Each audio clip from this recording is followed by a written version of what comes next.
So hello everyone, कैसे हैं आप सब लोग। I hope each one of you is doing absolutely good. So my name is Shivani Chaudhary and I welcome you all in the revision series of the bio syllabus which is coming in the upcoming exam of CUET। तो भाई देखो, इस revision series में हम करने क्या वाले हैं। इस रिवीजन सीरीज में जितना भी आपका बायो का सिलेबस है जो आपका CUET में आ रहा है ना, तो उसको हम कवर करेंगे 1 बाय 1। उसमें सारे चैप्टर्स को हम कवर करेंगे।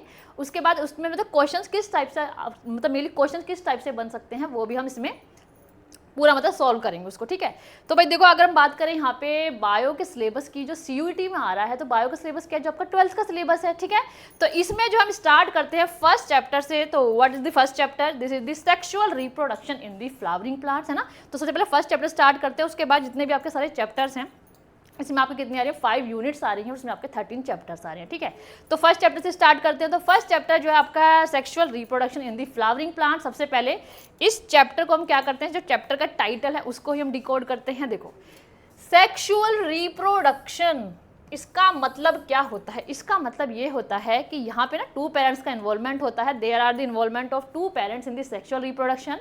One is the male parent and the other is the female parent. ठीक है, तो यहाँ पे हम क्या देखते हैं कि जो मेल पेरेंट है produce the male gamete and the female parent produce the female gamete and after that the fusion of male and female gamete and form the zygote.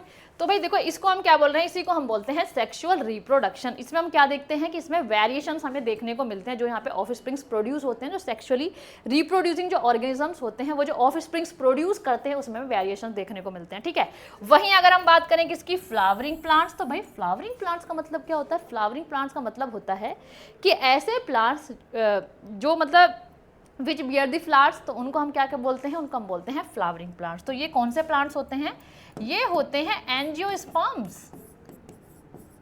Angiosperms are the flowering plants, means seed bearing plants, है ना, seed bearing plants in which seeds are enclosed in a fruit, है ना, in which seeds are enclosed in a fruit.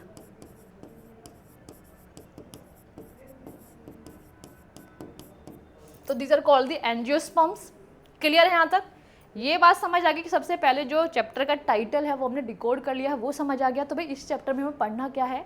इस chapter में हमने देखना है कि भाई जो फ्लावरिंग प्लांट्स होते हैं, जितने भी एंजियोस्पर्म्स होते हैं, उनके अंदर सेक्सुअल रिप्रोडक्शन कैसे होता है। ठीक है, तो चलो स्टार्ट करते हैं। देखो, सबसे पहले हम जो है, अगर हम यहाँ पे बात करें कि भाई सेक्सुअल रिप्रोडक्शन मतलब जैसे ह्यूमंस के केस में क्या होता है, रिप्रोडक्टिव ऑर्गन्स प्रेजेंट होते हैं, है ना, mail reproductive structure and the female reproductive structure.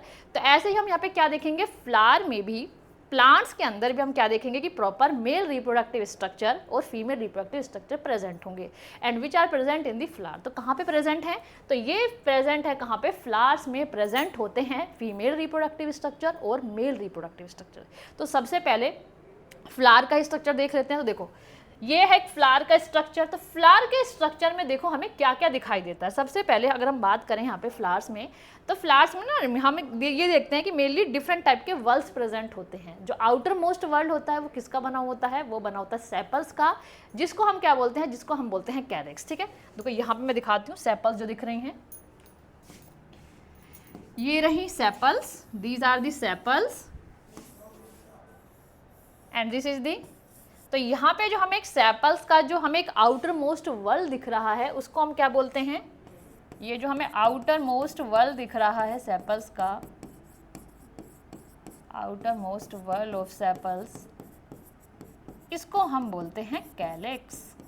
ठीक है, अब देखो इसके अंदर की तरफ हमें ना एक और वर्ल्ड दिखता है, जिसको हम क्या बोलते हैं, कोरोला बोलते हैं। तो actually it is a world of the petals called the Corolla.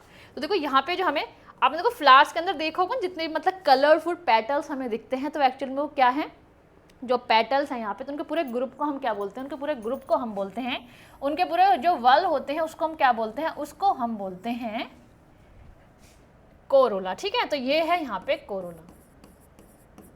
तो कोरोला क्या है यहाँ पे, तो ये जो है वल है पेटल्स का। पेटल्स के वल को हमने क्या बोला है, पेटल्स के वल को हमने बोला है कोरोला, और कैलेक्स के वल को हमने सेपल्स के वल को हमने बोल दिया है कैलेक्स। इतनी बात समझ आ गई?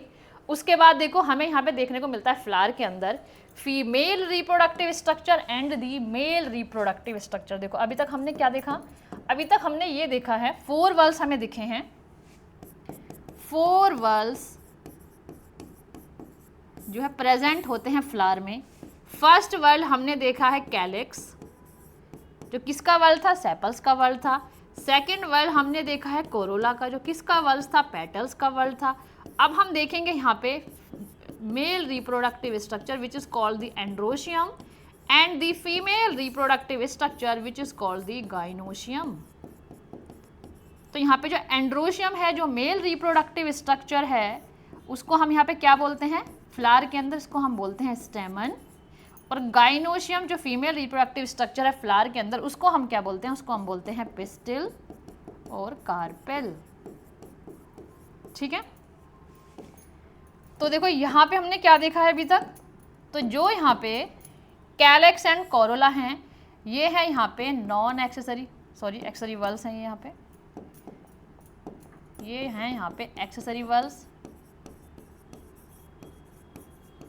मतलब इन वल्स का जो है यहाँ पे रोल नहीं होता है किसमें, सेक्सुअल रिप्रोडक्शन में। और ये वाले जो वल्स हैं, जो एंड्रोशियम और गाइनोशियम है, ये किस में आएंगे, ये आएंगे रिप्रोडक्टिव वल्स में, ये आते हैं रिप्रोडक्टिव वल्स में। ठीक है, इतनी बात समझ आई फ्लावर के अंदर क्या क्या चीज़ें प्रेजेंट होती हैं। तो यहाँ पे हमने क्या देखा है, अच्छा ऊपर लिखा हुआ था कैलेक्स एंड कोरोला जो है, इसको हम क्या बोलते हैं, एक्सेसरी वल्स बोलते हैं, क्योंकि ये जो है सेक्सुअल रिप्रोडक्शन में इंपॉर्टेंट रोल नहीं प्ले कर रहा है, ये एक्सेसरी वल है। एंड्रोशियम और गाइनोशियम की बात करें तो यहाँ पे female reproductive structure, mail reproductive structure यहाँ पे पार्टिसिपेट कर रहे हैं सेक्सुअल रिप्रोडक्शन में, तो that's why called the reproductive वल। ओके, हाँ ये लिखा तो हुआ है, ठीक है, ओके। अब देखो यहाँ पे अगर हम बात करें एंड्रोशियम और गाइनोशियम की, इनका स्ट्रक्चर हमें कैसा दिखाई दे रहा है वो हम एक बार चेक कर लेते हैं। देखो जो यहाँ पे एंड्रोशियम है, फीमेल रिप्रोडक्टिव स्ट्रक्चर, जिसको हमने क्या बोला है, इस फीमेल रिप्रोडक्टिव स्ट्रक्चर को हमने यहाँ पे क्या बोला, स्टेमन बोला है। देखो स्टेमन कौन सा है यहाँ पे, दीज आर द स्टेमन्स, ये these are the stamens. Okay, और उसके बाद देखो यहाँ पे जो फीमेल रिप्रोडक्टिव स्ट्रक्चर है वो हमें यहाँ पे कहाँ दिखाई दे रहा है, तो it is the female reproductive structure. तो देखो मैं इसको अलग से बना देती हूँ, 1 सेकेंड। ये तो बात हो गई फीमेल रिप्रोडक्टिव स्ट्रक्चर की, और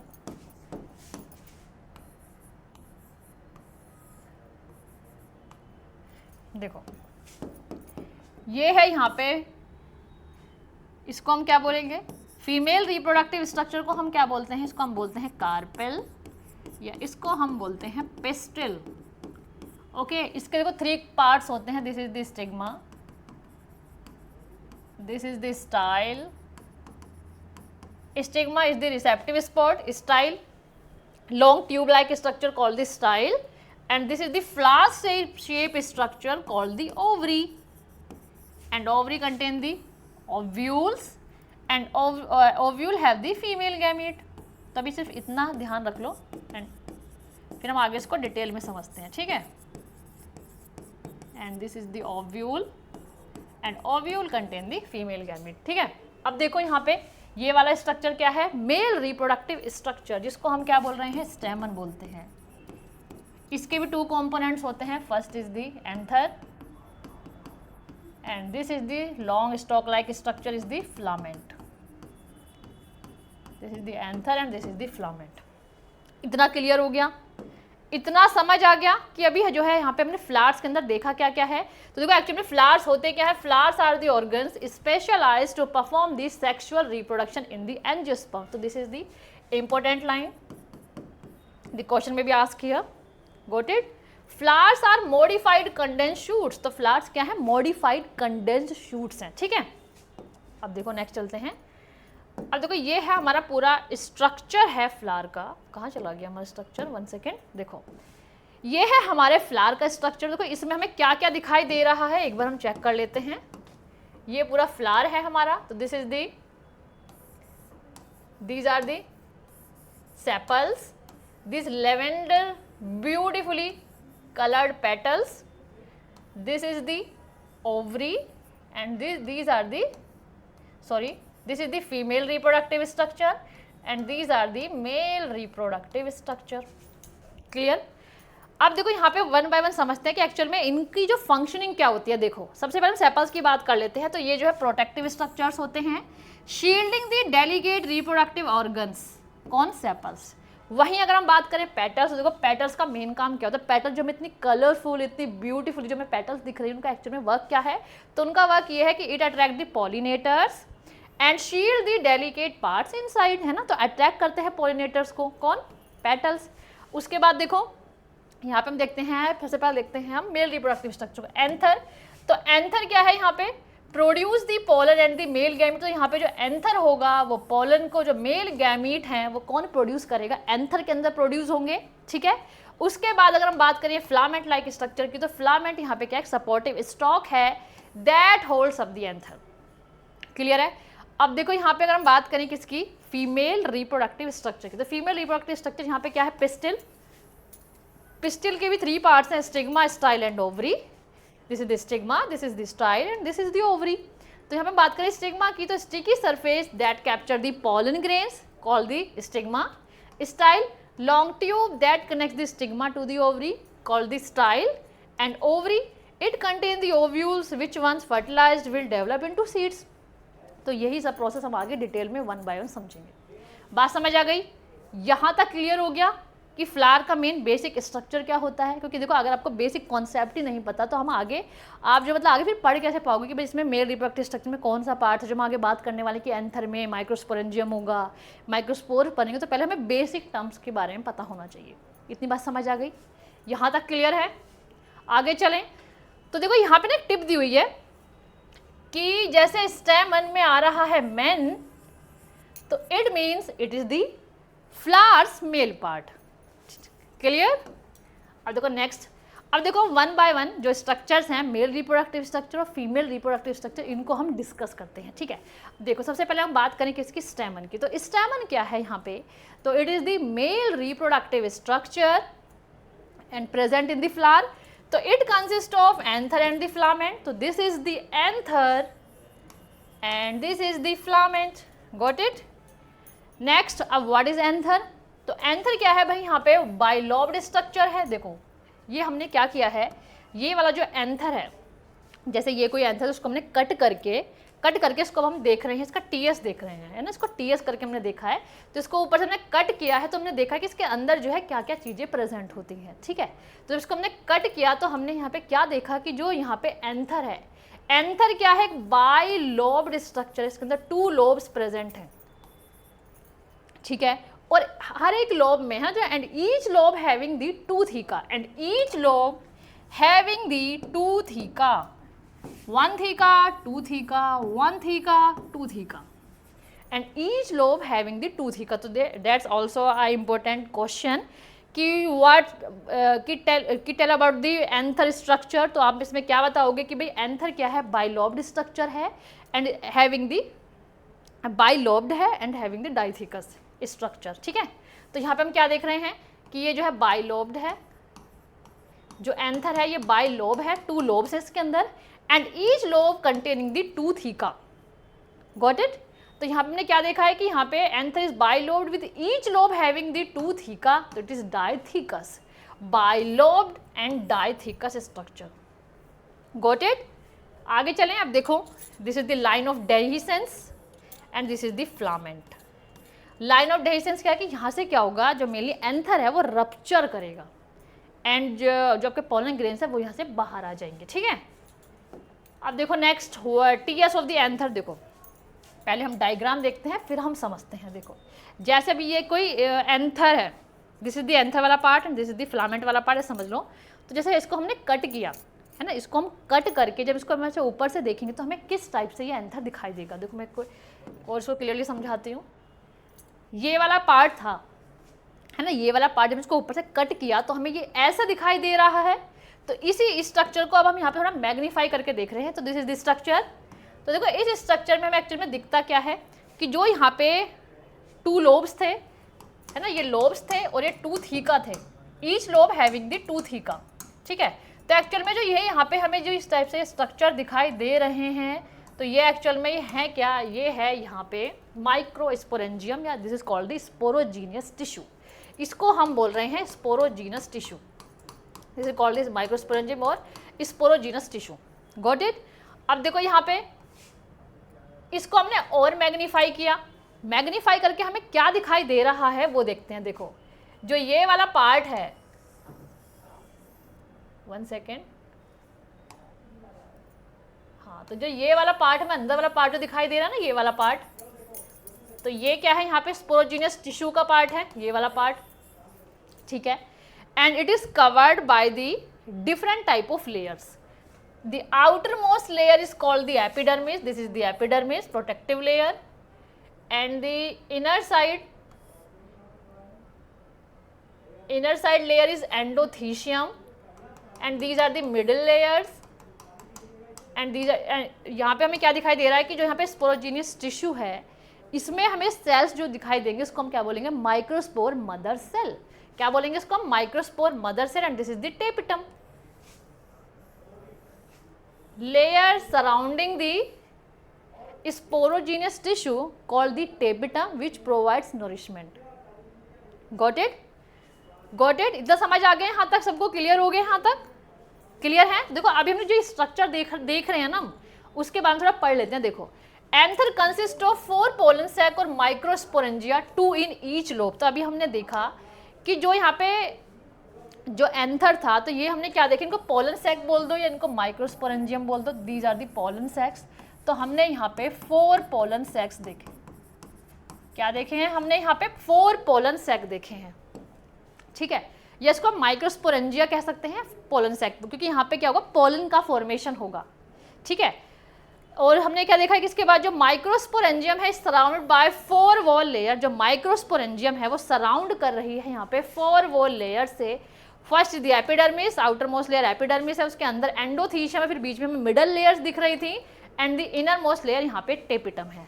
तो देखो जब यहाँ पे एंथर यंग होता है, group of compactly arrange homogeneous cells, इसको हम क्या बोलते हैं, sporogenous tissue occupies the centre of each microsporangium. तो यहाँ पे हम क्या देखेंगे कि यहाँ पे जो है बीच में क्या दिखाई दे रहा है, ये यहाँ पे हमें स्पोरोजीनियस टिश्यू दिखाई दे रहे हैं। क्लियर है यहाँ तक? यहाँ तक समझ आ गया? एपिडर्मिस आउटर मोस्ट लेयर, उसके अंदर एंडोथीशियम, फिर मिडल लेयर, और टेपिटम क्या करती है, यहाँ पे ये नॉरिशमेंट प्रोवाइड कराती है, टेपिटम। क्लियर? आगे यहाँ तक समझ? ये स्ट्रक्चर क्लियर हो गया? क्या है ये स्ट्रक्चर? तो देखो यही हमने देखा कि एपिडर्मिस है, ये एंडोथीशियम है, उसके बाद देखो यहाँ पे मिडल लेयर्स कौन दिखा रखे हैं, ये वाली मिडल लेयर्स हो गई, and this is the tapetum which surround this sporogenous tissue is the tapetum layer, ठीक है। And it also provides the nourishment. Got it? अब देखो यहाँ से क्या होगा, यहाँ से जो पोलन ग्रेन्स जब ये मैच्योर हो जाते हैं तो ये यहाँ से शेड होके जो है पोलन ग्रेन्स बाहर आ जाएंगे, है ना। तो मेरे डही सेंस होगा जब एंथर का, है ना, जब एंथर का डही सेंस होगा, है ना, डही सेंस होगा जब एंथर का, तो यहाँ पे हम क्या देखते हैं कि ये जो पोलन ग्रेन्स है ये रिलीज आउट हो जाते हैं।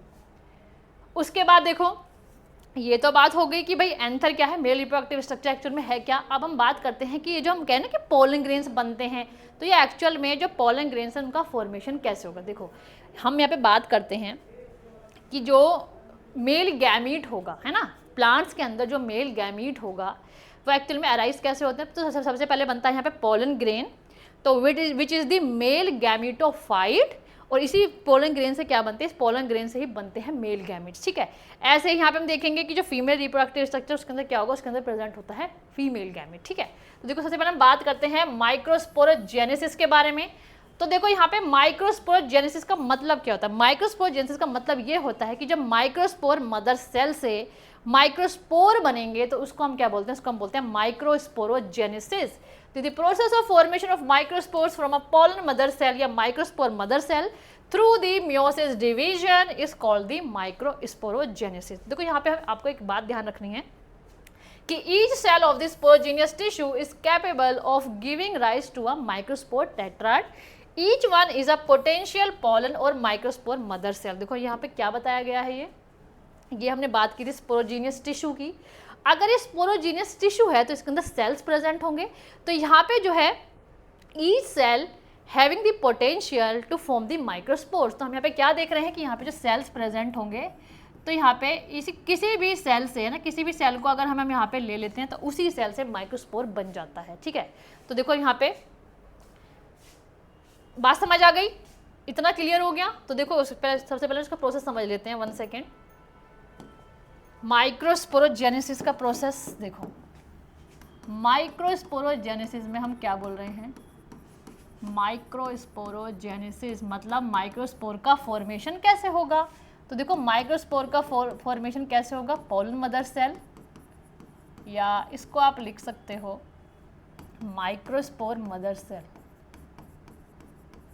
स्पोरोजीनियस टिश्यू का कोई भी सेल उठा लो, ठीक है, कोई भी सेल उठा लो स्पोरोजीनियस टिश्यू का, तो वो बिहेव करता है माइक्रोस्पोर मदर सेल की तरह। उससे ही क्या बनेगा, उससे ही बनेगा क्या, माइक्रोस्पोर, ये पोलन ग्रेन। तो इससे क्या बनेगा, जब माइक्रोस्पोर बनेगा which is the pollen grain through the meiosis division is called the microsporogenesis. ठीक है, अब देखो ये होगा कैसे। यहाँ पे हमने एक सेल लिया which is a diploid cell. Sporogenous tissue का हम कोई भी एक सेल लेंगे which behave as a microspore mother cell, microspore mother cell. ठीक है, इसमें क्या होगा, इसमें होगा मेयोसिस डिवीजन, इसमें होगा मेयोसिस डिवीजन। तो आपको देखो ये बात पता है, meiosis is the reductional division जिसमें मेयोसिस 1 एंड मेयोसिस 2 फेज होते हैं। तो पहले एक सेल से 2 सेल बनेंगे, है ना। सबसे पहले एक सेल से 2 सेल बने, यहाँ लिख देती हूँ मैं। उसके बाद 2 सेल से 4 सेल बन गए, और इस टाइप से हमें अभी ये सेल्स अलग नहीं हुए हैं, एक टेट्राड बन गया है यहाँ पे। ठीक है, एक माइक्रोस्पोर टेट्राड का यहाँ पे फॉर्मेशन हो गया है।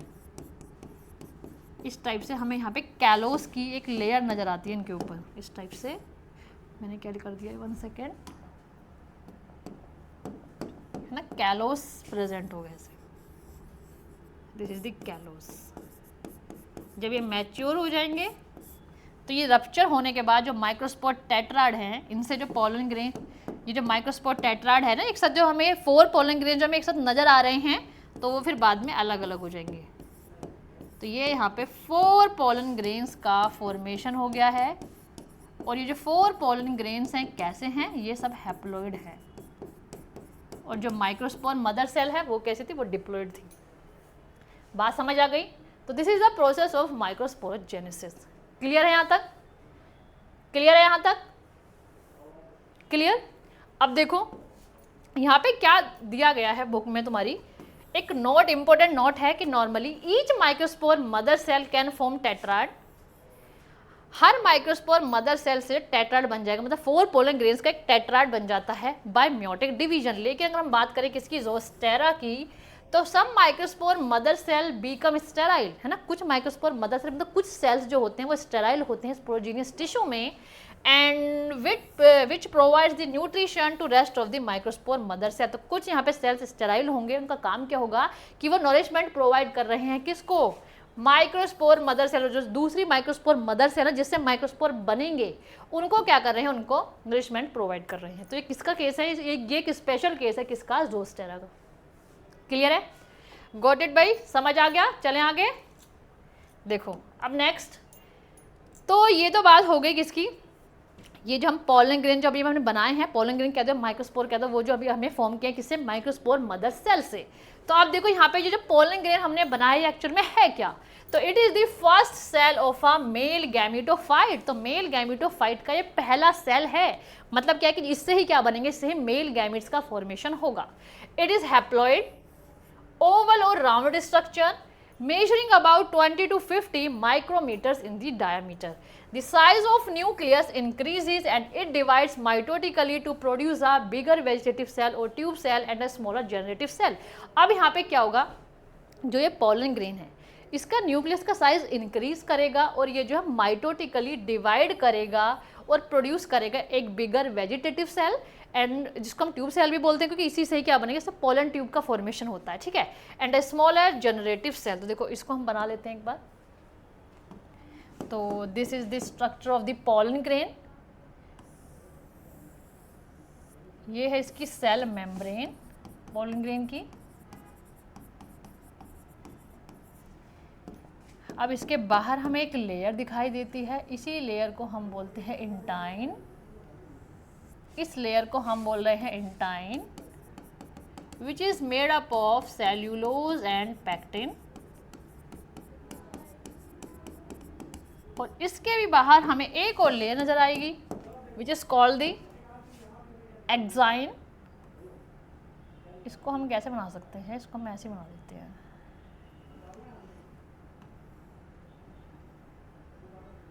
ऐसे बना देते हैं इसको। 1 सेकेंड,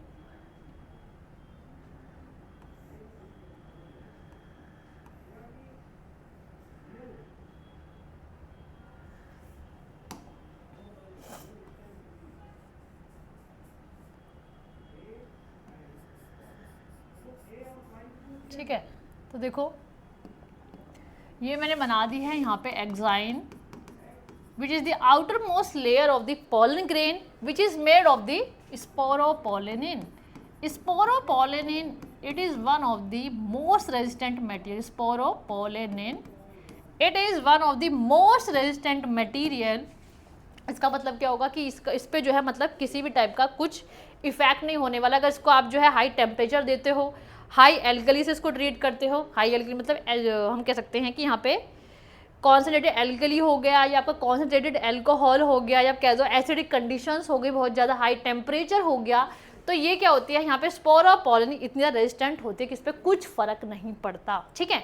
तो this is the sporopollenin and this is the intine. सबसे बाहर वाली layer, outer most layer exine है, जिसको हम बोल रहे हैं जो किसकी बनी हुई है, it is made one of the resistant material called the sporopollenin. उसके बाद जो इंटाइन है ये सेलोज और पैक्टिन की बनती है, and this is the cell membrane. इतनी बात समझ आई। अब देखो ये क्या है, जहाँ पे ये हमें जो स्पोरोपोलेनिन है जहाँ पे हमें दिखाई नहीं दे रही है, ये वाली जो लेयर जहाँ पे एब्सेंट है, इसको हम बोलते हैं, ये जो यहाँ पे पोर लाइक स्ट्रक्चर फॉर्म हुआ है, इसको हम बोलते हैं जर्म पोर। जहाँ पे हमने देखा है कि यहाँ पे स्पोरोपोलेनिन जो है वो यहाँ पर एब्सेंट है, स्पोरोपोलेनिन क्या है यहाँ पर एब्सेंट है। अब जर्म पोर का यहाँ पे मेन वर्क क्या होगा, जर्म पोर का हम ये काम देखते हैं कि जब यहाँ से वेजिटेटिव सेल से जब पोलन ट्यूब बनेगी तो वो यहीं से अराइज होती है ना। पहले बना लेते हैं हम एक बार। देखो अब ये क्या स्ट्रक्चर था,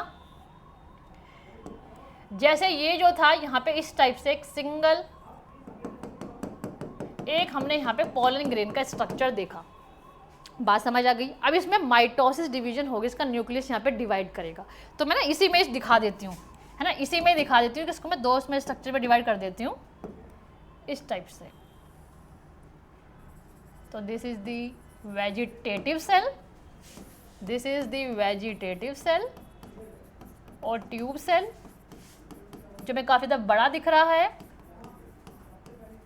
और this is the generative cell, this is the generative cell. जो स्मॉल सेल है स्पिंडल शेप है, स्मॉल है और कैसा है स्पिंडल शेप है, ठीक है। अब यहाँ पे देखो जो यहाँ पे वेजिटेटिव सेल या ट्यूब सेल है ये क्या करेगा, फॉर्मेशन करेगा किसका, पोलन ट्यूब का, फॉर्मेशन करेगा ये पोलन ट्यूब का। एंड जो यहाँ पे जनरेटिव सेल है वो यहाँ पे मेल गैमीट्स फॉर्म करता है, ये करता है मेल गैमीट्स का फॉर्मेशन, क्लियर। और जर्म पोर का फंक्शन समझ आ गया। यहाँ से जब पोलन ट्यूब निकलेगी तो भाई यहाँ अगर यहाँ पे एक्साइन प्रेजेंट होगी जो स्पोरोपोलिन की बनी हुई है, तो फिर ये बताओ मतलब पोलन ट्यूब तो फिर यहाँ से अराइज ही नहीं हो सकती है ना, पोलन ट्यूब यहाँ से निकलेगी कैसे फिर। तो इसलिए यहाँ पे ये स्पोरोपोलिन जो है वो यहाँ पे एब्सेंट है, जिसकी वजह से ईजिली यहाँ पे पोलन ट्यूब निकल जाए यहाँ से, ठीक है। इतनी बात समझ आ गई, इतना स्ट्रक्चर क्लियर है। अब देखो वेजिटेटिव सेल कैसा है, it is bigger, has abundant food reserve and large irregularly shaped nucleus. जिसका न्यूक्लियस है वो कैसा है, लार्ज और इरेगुलरली शेप्ड न्यूक्लियस है, लार्ज सेल है ये, और अबंडेंट फूड रिजर्व इसके अंदर होता है। जनरेटिव सेल की अगर हम बात करते हैं स्मॉल होता है, स्पिंडल शेप होता है with dense cytoplasm and the nucleus. Small है, स्पिंडल शेप है, डेंस साइटोप्लाज्म है इसके पास, एंड द न्यूक्लियस भी प्रेजेंट है प्रॉपर, ठीक है। वॉल और कवरिंग जो है पोलन ग्रेन की is called sporoderm. It has 2 layers, exine and the intine. Exine बन रही थी स्पोरोपोलिन से और इंटाइन बन रही थी किससे? सेलुलोज एंड पैक्टिन से। क्लियर? Got it? क्लियर? यहां तक समझ आ गया? चले नेक्स्ट। अब देखो ये यहाँ पे स्ट्रक्चर्स दिखाए गए हैं कि यहाँ पे पोलन ग्रेन के स्ट्रक्चर इस टाइप से होता है। काफ़ी ज़्यादा देखो मैं यहाँ पे स्पाइक्स या स्पाइंस लाइक स्ट्रक्चर हमें सब नज़र आ रहे हैं। तो देखो इसी स्पोरोपोलिन की वजह से जो पोलन ग्रेन्स हैं उनको प्रिजर्व भी कर सकते हैं हम लोग, ठीक? किसकी वजह से? इस स्पोरोपोलिन की वजह से, ठीक है? क्योंकि ये इतना ज़्यादा रेजिस्टेंट मटेरियल है कि ये जो है प्रिजर्व भी हो सकता है। इसी की वजह से पोलन ग्रेन को हम प्रिजर्व कर सकते हैं, ठीक है? अब देखो, हाँ ये अभी हमने पढ़ा है, ये हमें माइक्रोस्पोर टेट्राड दिखा है। This is the microspore tetrad. हमने एक सेल यहाँ से लिया पोलन ग्रेन, फिर हमने देखो यहाँ पे ये रहा आपका वैक्यूल्स हो गए, ये न्यूक्लियस है, फिर इनमें प्रॉपर डिवीजन हुआ। This is the vegetative cell जिसका हमें इरेगुलर शेप थोड़ा न्यूक्लियस दिखाई दे रहा था, and this is the generative cell, vegetative cell और जनरेटिव सेल। क्लियर? नेक्स्ट है ओके, एक नोट है भाई, in over 60% of angiosperms pollen grains are shared at the 2 celled stage. तो जो अभी हमने पोलन ग्रेन देखा है ना, 2 सेल्ड स्टेज वाला जो अभी हमने पोलन ग्रेन देखा है ये वाला, तो this is the 2 celled stage pollen grain है ना। ये क्या है? 2 सेल्ड स्टेज पोलन ग्रेन है। तो हम क्या देखते हैं, मोस्ट ऑफ द एंजियोस्पर्म्स में 60% एंजियोस्पर्म्स में क्या होता है कि पोलन ग्रेन जो है वो यहाँ पे इसी स्टेज में शेड हो जाएगा। कहाँ पहुँच जाएगा? स्टिग्मा के सरफेस पे, ठीक है? इस टाइप से हम देखेंगे ना कि आगे ये क्या है, फीमेल रिप्रोडक्टिव स्ट्रक्चर है, और ये पोलन ग्रेन आके यहाँ लैंड करता है, तो ये यहाँ पे शेड हो जाएगा, इसी 2 सेल्ड स्टेज में शेड हो जाएगा। इसी टाइप से 2 सेल्ड स्टेज में शेड हो जाता है, और उसके बाद यहाँ पर आकर इसके अंदर डिवीजन होगा। यहाँ पे ये जो यहाँ पे हमारा क्या था, जनरेटिव सेल, उससे मेल गैमेट्स का फॉर्मेशन होगा, ठीक है? तो ये तो केस हो गया 60% एंजियोस्पर्म्स का, ठीक है? उसके बाद जो बचे हुए एंजियोस्पर्म्स मतलब 40% एंजियोस्पर्म्स में क्या होगा कि यहीं पे पहले शेड होने से पहले ही पोलन ग्रेन में क्या होगा, यहाँ पे इस ट्यूब सेल से 2 मेल गैमेट्स बन जाएंगे। तो मतलब इस केस में क्या हो गया कि जो पोलन ग्रेन है वो 3 सेल्ड स्टेज हो गया है, 3 सेल्ड स्टेज का पोलन ग्रेन है। तो ये पोलन ग्रेन फिर जो पहुंचेगा कहाँ पर, ये फिर पहुंचेगा यहाँ पे स्टिग्मा के सरफेस पर। बात समझ आ गई? तो 60% एंजियोस्पर्म्स में 2 सेल्ड स्टेज में शेड होता है, यहाँ पे पहुंचेगा, और 40% एंजियोस्पर्म्स में क्या होगा, 3 सेल्ड स्टेज में ये पोलन ग्रेन यहाँ पे शेड होगा। मतलब क्या है कि पहले ही इसके अंदर मेल गैमेट्स बन जाएंगे, फिर ये यहाँ पे आएगा। बात समझ आ गई? समझ आ गया यहाँ तक? अब देखो, in the remaining species the generative cell divides mitotically to give rise to the 2 male gametes before pollen grains are shed, ठीक है? 3 सेल्ड स्टेज में, तो पहले ही 3 सेल्ड स्टेज बन गई है पोलन ग्रेन के अंदर, और उसके बाद जो है फिर वो यहाँ पे पहुँच रहा है स्टिग्मा के सरफेस पर। बात समझ आ गई? क्लियर है भाई यहाँ तक? क्लियर है? आप देखो pollen nutrition and the allergy क्या है, and what is the pollen nutrition and allergy. तो देखो पोलन न्यूट्रिशन का मतलब क्या है कि जो पोलन ग्रेन्स होते हैं वो काफ़ी ज़्यादा न्यूट्रिशियस होते हैं, काफ़ी ज़्यादा न्यूट्रिशन रिच होते हैं। तो इसलिए ये जो यूज़ किए जाते हैं, टैबलेट्स में यूज़ किए जाते हैं, ये सिरप्स बनाने में यूज़ किए जाते हैं, और ये मेनली यूज़ किए जाते हैं मतलब एथलीट्स की पावर को इंक्रीज़ करने के लिए, एथलीट्स की है ना एक्टिविटी को इंक्रीज़ करने के लिए। तो इसलिए जो है मतलब पोलन ग्रेन इतना न्यूट्रिशियस होने की वजह से इनको एथलीट्स भी कंज्यूम करते हैं अपनी पावर को इंक्रीज़ करने के लिए, स्ट्रेंथ को बढ़ाने के लिए। उसके अलावा टैबलेट सिरप्स में भी यूज़ किए जाते हैं, ठीक है? उसके बाद एलर्जी पे तो भाई देखो कुछ पोलन ग्रेन्स जो है वो एलर्जिक भी होते हैं। जैसे आपने देखा होगा ना कि मतलब बहुत से लोग बोलते हैं कि मतलब मुझे ना मतलब पोलन ग्रेन से एलर्जी हो जाती है, मुझे ब्रीदिंग प्रॉब्लम्स हो जाती हैं। तो मेनली क्या है कि यहाँ पे कुछ पोलन ग्रेन्स क्या है वो एलर्जिक हैं and cause the breathing problems,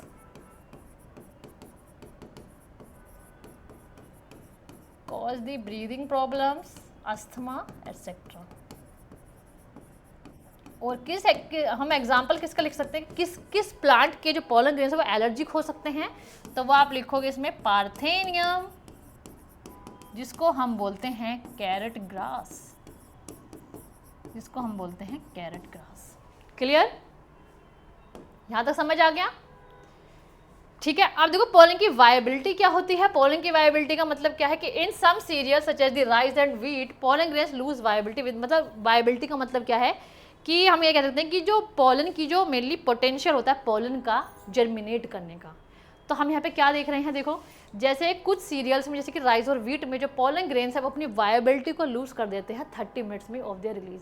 अगर वो रिलीज हो गए हैं पॉलन ग्रेन्स तो वो 30 मिनट्स बाद ही, सॉरी मैंने सीड जर्मिनेशन बोल दिया क्या, सॉरी, पॉलन मतलब पॉलन जो है जर्मिनेट करना है ना, पॉलन का हम कह रहे हैं कि जो पॉलन की जो जर्मिनेशन की जो कैपेसिटी है ना, उसको ही हम बोले मेनली पॉलन वायबिलिटी। मतलब क्या है कि कुछ प्लांट्स में हम ये देखते हैं कि बस पॉलन की वायबिलिटी सिर्फ 30 मिनट्स होती है, किसी में हम क्या देख रहे हैं कि मंथ्स तक होती है। जो अभी हमने देखा कि जो राइस एंड व्हीट है उसमें pollen grains lose their viability with 30 minutes of the release. अगर पोलन ग्रेन कोई रिलीज हो गया है, अगर वो स्टिग्मा के सरफेस पर नहीं पहुंच पा रहा है तो वो 30 मिनट्स बाद जो है वो अपनी वायबिलिटी को लूज कर देगा, उसके बाद जो है वो जर्मिनेट नहीं हो पाएगा, ठीक है।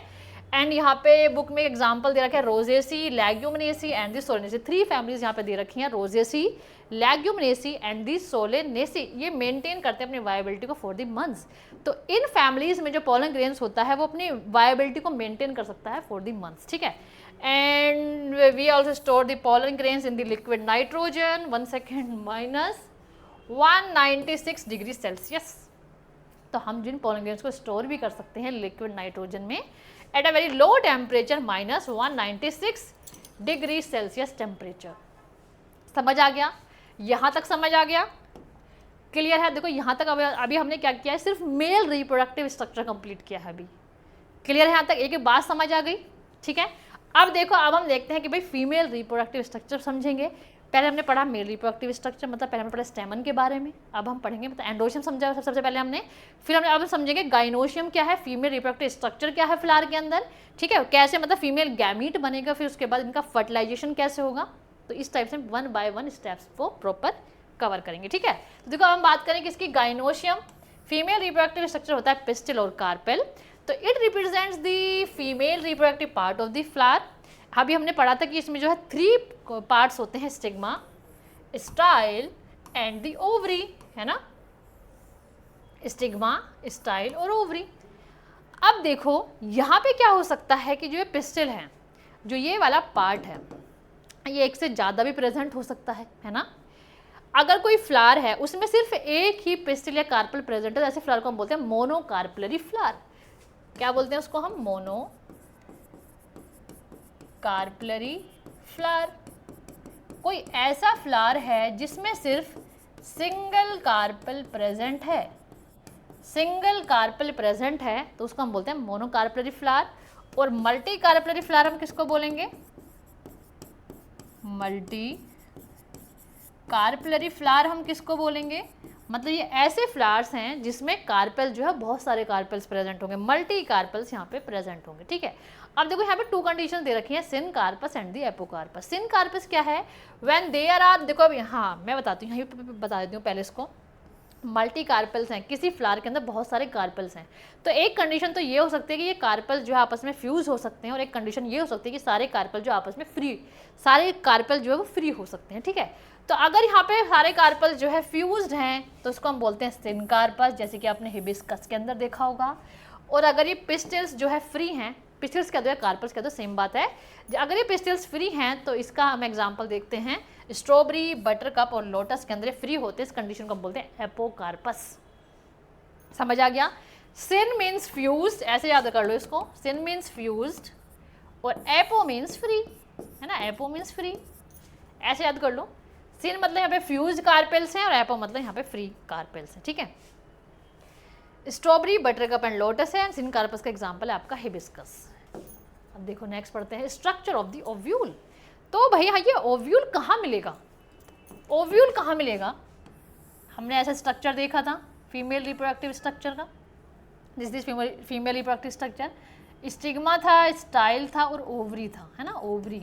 हमने देखा था कि जो ओवरी है उसके अंदर है ओव्यूल, और इस ओव्यूल के अंदर ही बनेगा फीमेल गैमेट। अब हम वही स्ट्रक्चर देखते हैं कि भाई ओव्यूल कैसा दिखता है फ्लावर के अंदर, जो ओवरी के अंदर जो ओव्यूल है वो कैसा दिखाई दे रहा है और कैसे इसके अंदर फीमेल गैमीट बनेगा, ठीक है। तो देखो इस टाइप से आपकी बुक के अंदर जो ये ओव्यूल दिया हुआ है, देखो आई थिंक मेरे पास ना बुक का भी डायग्राम है, बुक का डायग्राम भी देख सकते हैं, तो this is the book diagram. हाँ तो यहाँ ये भी देख सकते हैं हम, देखो स्टिग्मा, स्टाइल और ओवरी। देखो सिनकार्पस ओवरी ये रही, ठीक है।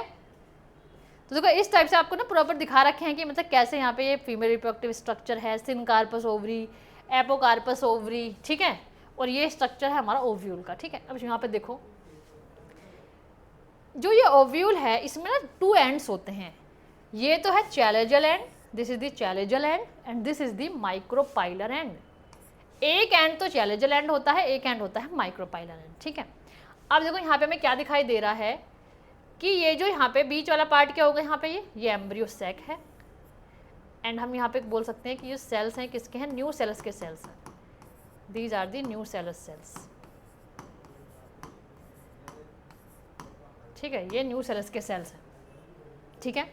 तो यहाँ पे देखो उसके बाद इंटेग्यूमेंट्स देखते हैं। देखो ये वाला पार्ट जो है यहाँ पे कवर है 2 इंटेग्यूमेंट्स है, these are the 2 integuments, these are 2 integuments, inner integument and the outer integument, ठीक है।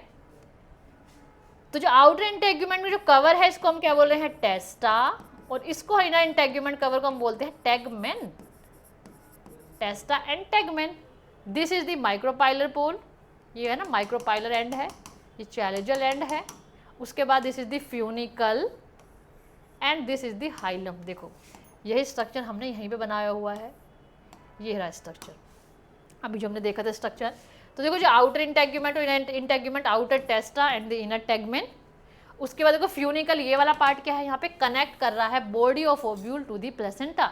ये क्या करता है, जो ओव्यूल की बॉडी है इसको प्लेसेंटा से क्या करता है, कनेक्ट करवाता है, कौन, फ्यूनिकल। और हाइलम क्या होता है, देखो आपने देखा होगा ना, जैसे कोई मटर का आपने कोई सीड देखा हो, जैसे मटर हम छील रहे हैं मटर, जैसे एक मटर हम जैसे निकालते हैं ना, उसमें से पोड में से जब हम एक मटर निकालते हैं तो उसके नीचे की तरफ हमें एक छोटा सा होल दिखता है, तो एक्चुअल में क्या है, वो हाइलम ही है। हाइलम क्या होता है कि स्कार होता है जहाँ पे फ्यूनिकल अटैच होता है, जहाँ पे क्या अटैच होगा, फ्यूनिकल अटैच होता है, ठीक है। तो ये वही हाइलम है, ये रहा hilum and this is the funicle. तो जब आप सीड जो है पोड में से हटाओगे तो ये क्या दिखता है हमें, इस टाइप से कि स्कार दिखाई देता है वहाँ पे। तो हाइलम क्या है, एक स्कार है सीड में, है ना, एक हाइलम का स्कार ऑन द सीड जहाँ पे फ्यूनिकल अटैच होता है। बात समझ आ गई, बात समझ आ गई। This is the chalazal and and this is the micropylar and. अब देखो यहाँ पे होगा क्या, ये जो हमारा न्यू सेलस है ना, ये वाला जो न्यू सेलस है यहाँ पे, जो स्पोरोजीनियस टिश्यू है, सॉरी जो यहाँ पे न्यू सेलस है ये वाला, ये जो न्यू सेलस है सिर्फ यहाँ पे कोई एक सेल, इसका कोई एक सेल बिहेव करता है मेगा स्पोर मदर सेल की तरह। वो भी कौन सा सेल, जो यहाँ पे माइक्रोपाइलर एंड की तरफ है, जो माइक्रोपाइलर एंड की तरफ है वहाँ पे कोई एक सेल, सिर्फ एक सेल बिहेव करता है किसकी तरह, ये यहाँ पे बिहेव कर रहा है as megaspore mother cell. ये यहाँ पे बिहेव कर रहा है किसकी तरह, मेगा स्पोर मदर सेल की तरह, which is a diploid structure. मतलब ये है कि इस मेगा स्पोर मदर सेल से अब क्या बनेंगे, इससे बनेंगे मेगा स्पोर्स। तो और कौन से सेल्स हैं ये वो सेल है माइक्रोपाइलर एंड की तरफ एक सेल, न्यू सेलस का एक सेल बिहेव कर रहा है किसकी तरह, मेगा स्पोर मदर सेल की तरह। इससे क्या बनेगा, इससे यहाँ पे एक प्रॉपर एक यहाँ पे पूरा हम देखेंगे कि यहाँ पे कैसे एम्ब्रियो सैक का फॉर्मेशन होगा, वो हम देखेंगे। देखो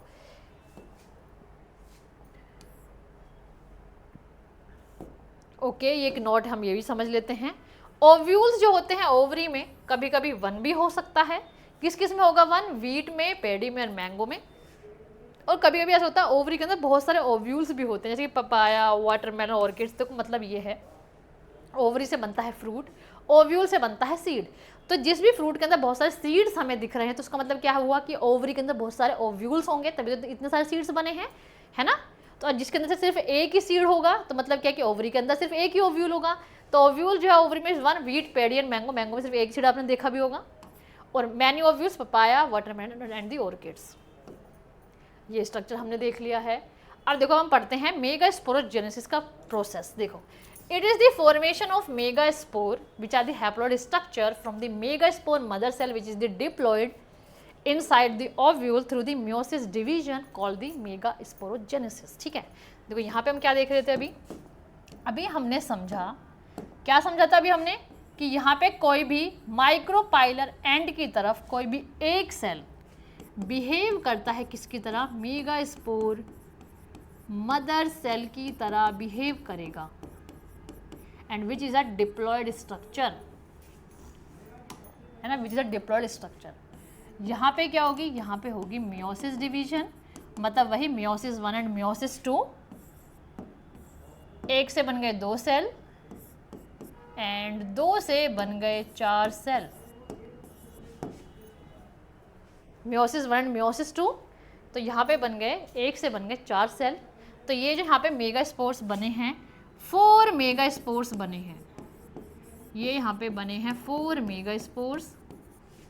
कैसे हैं, हैप्लॉइड हैं, जिसमें हम क्या देखते हैं कि 3 तो यहाँ पे हो जाएंगे डीजेनरेट, इन 3 को मैं हटा देती हूँ, 3 तो हो गए यहाँ पे डीजेनरेट, और सिर्फ यहाँ पे 1 ही फंक्शनल होता है, सिर्फ यहाँ पे 1 फंक्शनल मेगास्पोर रहेगा, सिर्फ यहाँ पे 1 फंक्शनल मेगास्पोर रहेगा, मेगास्पोर। अब सिर्फ एक इस फंक्शनल मेगास्पोर से कंप्लीट एक एम्ब्रियो सैक बनेगा, जिसके अंदर क्या प्रेजेंट होगा, फीमेल गैमिट प्रेजेंट होगा। तो एक मैं फंक्शनल मेगास्पोर उठाती हूँ, ये रहा। तो ये फंक्शन जो यहाँ पे मेगास्पोर सेल में थोड़ा बढ़ेगा, है ना, इनलार्ज होगा साइज में, थोड़ा मैच्योर होगा, और उसके बाद हम क्या देखेंगे कि इस टाइप से इसमें होंगी डिवीजन्स, है ना, इस टाइप से इसमें होंगी डिवीजन्स, और इस टाइप से हमें एक से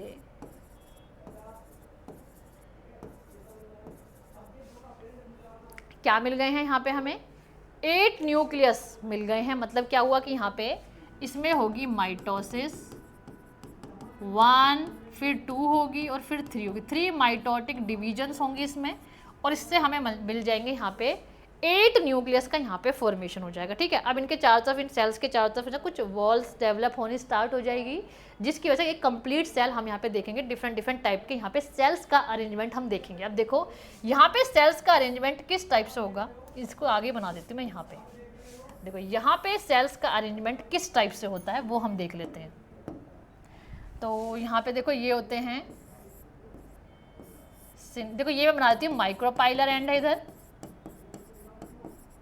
और ये बना देती हूँ मैं चैलेंजर एंड। देखो जैसे अभी हमने ओव्यूल का स्ट्रक्चर देखा था ना, ये वाला, यहाँ पे चैलेंजर है, यहाँ पे माइक्रोपाइलर। मतलब ये है कि जो एग अपरेटस होता है ना, वो माइक्रोपाइलर एंड की तरफ ही होगा, बस इतना ध्यान रखना। और इस टाइप के ओव्यूल को हम क्या बोलते हैं, एनाट्रोपस ओव्यूल। इस टाइप के ओव्यूल को हम बोलते हैं ये एनाट्रोपस ओव्यूल। ठीक है, अब देखो नेक्स्ट कहाँ गए हम, ये रहे, ओके ये रहे। ठीक है, तो यहाँ पे माइक्रोपाइलर एंड की तरफ क्या होता है, यहाँ पे एग अपरेटस होता है। तो ये मैं बना दिया मैंने, यहाँ पे एग सेल बना देती हूँ मैं।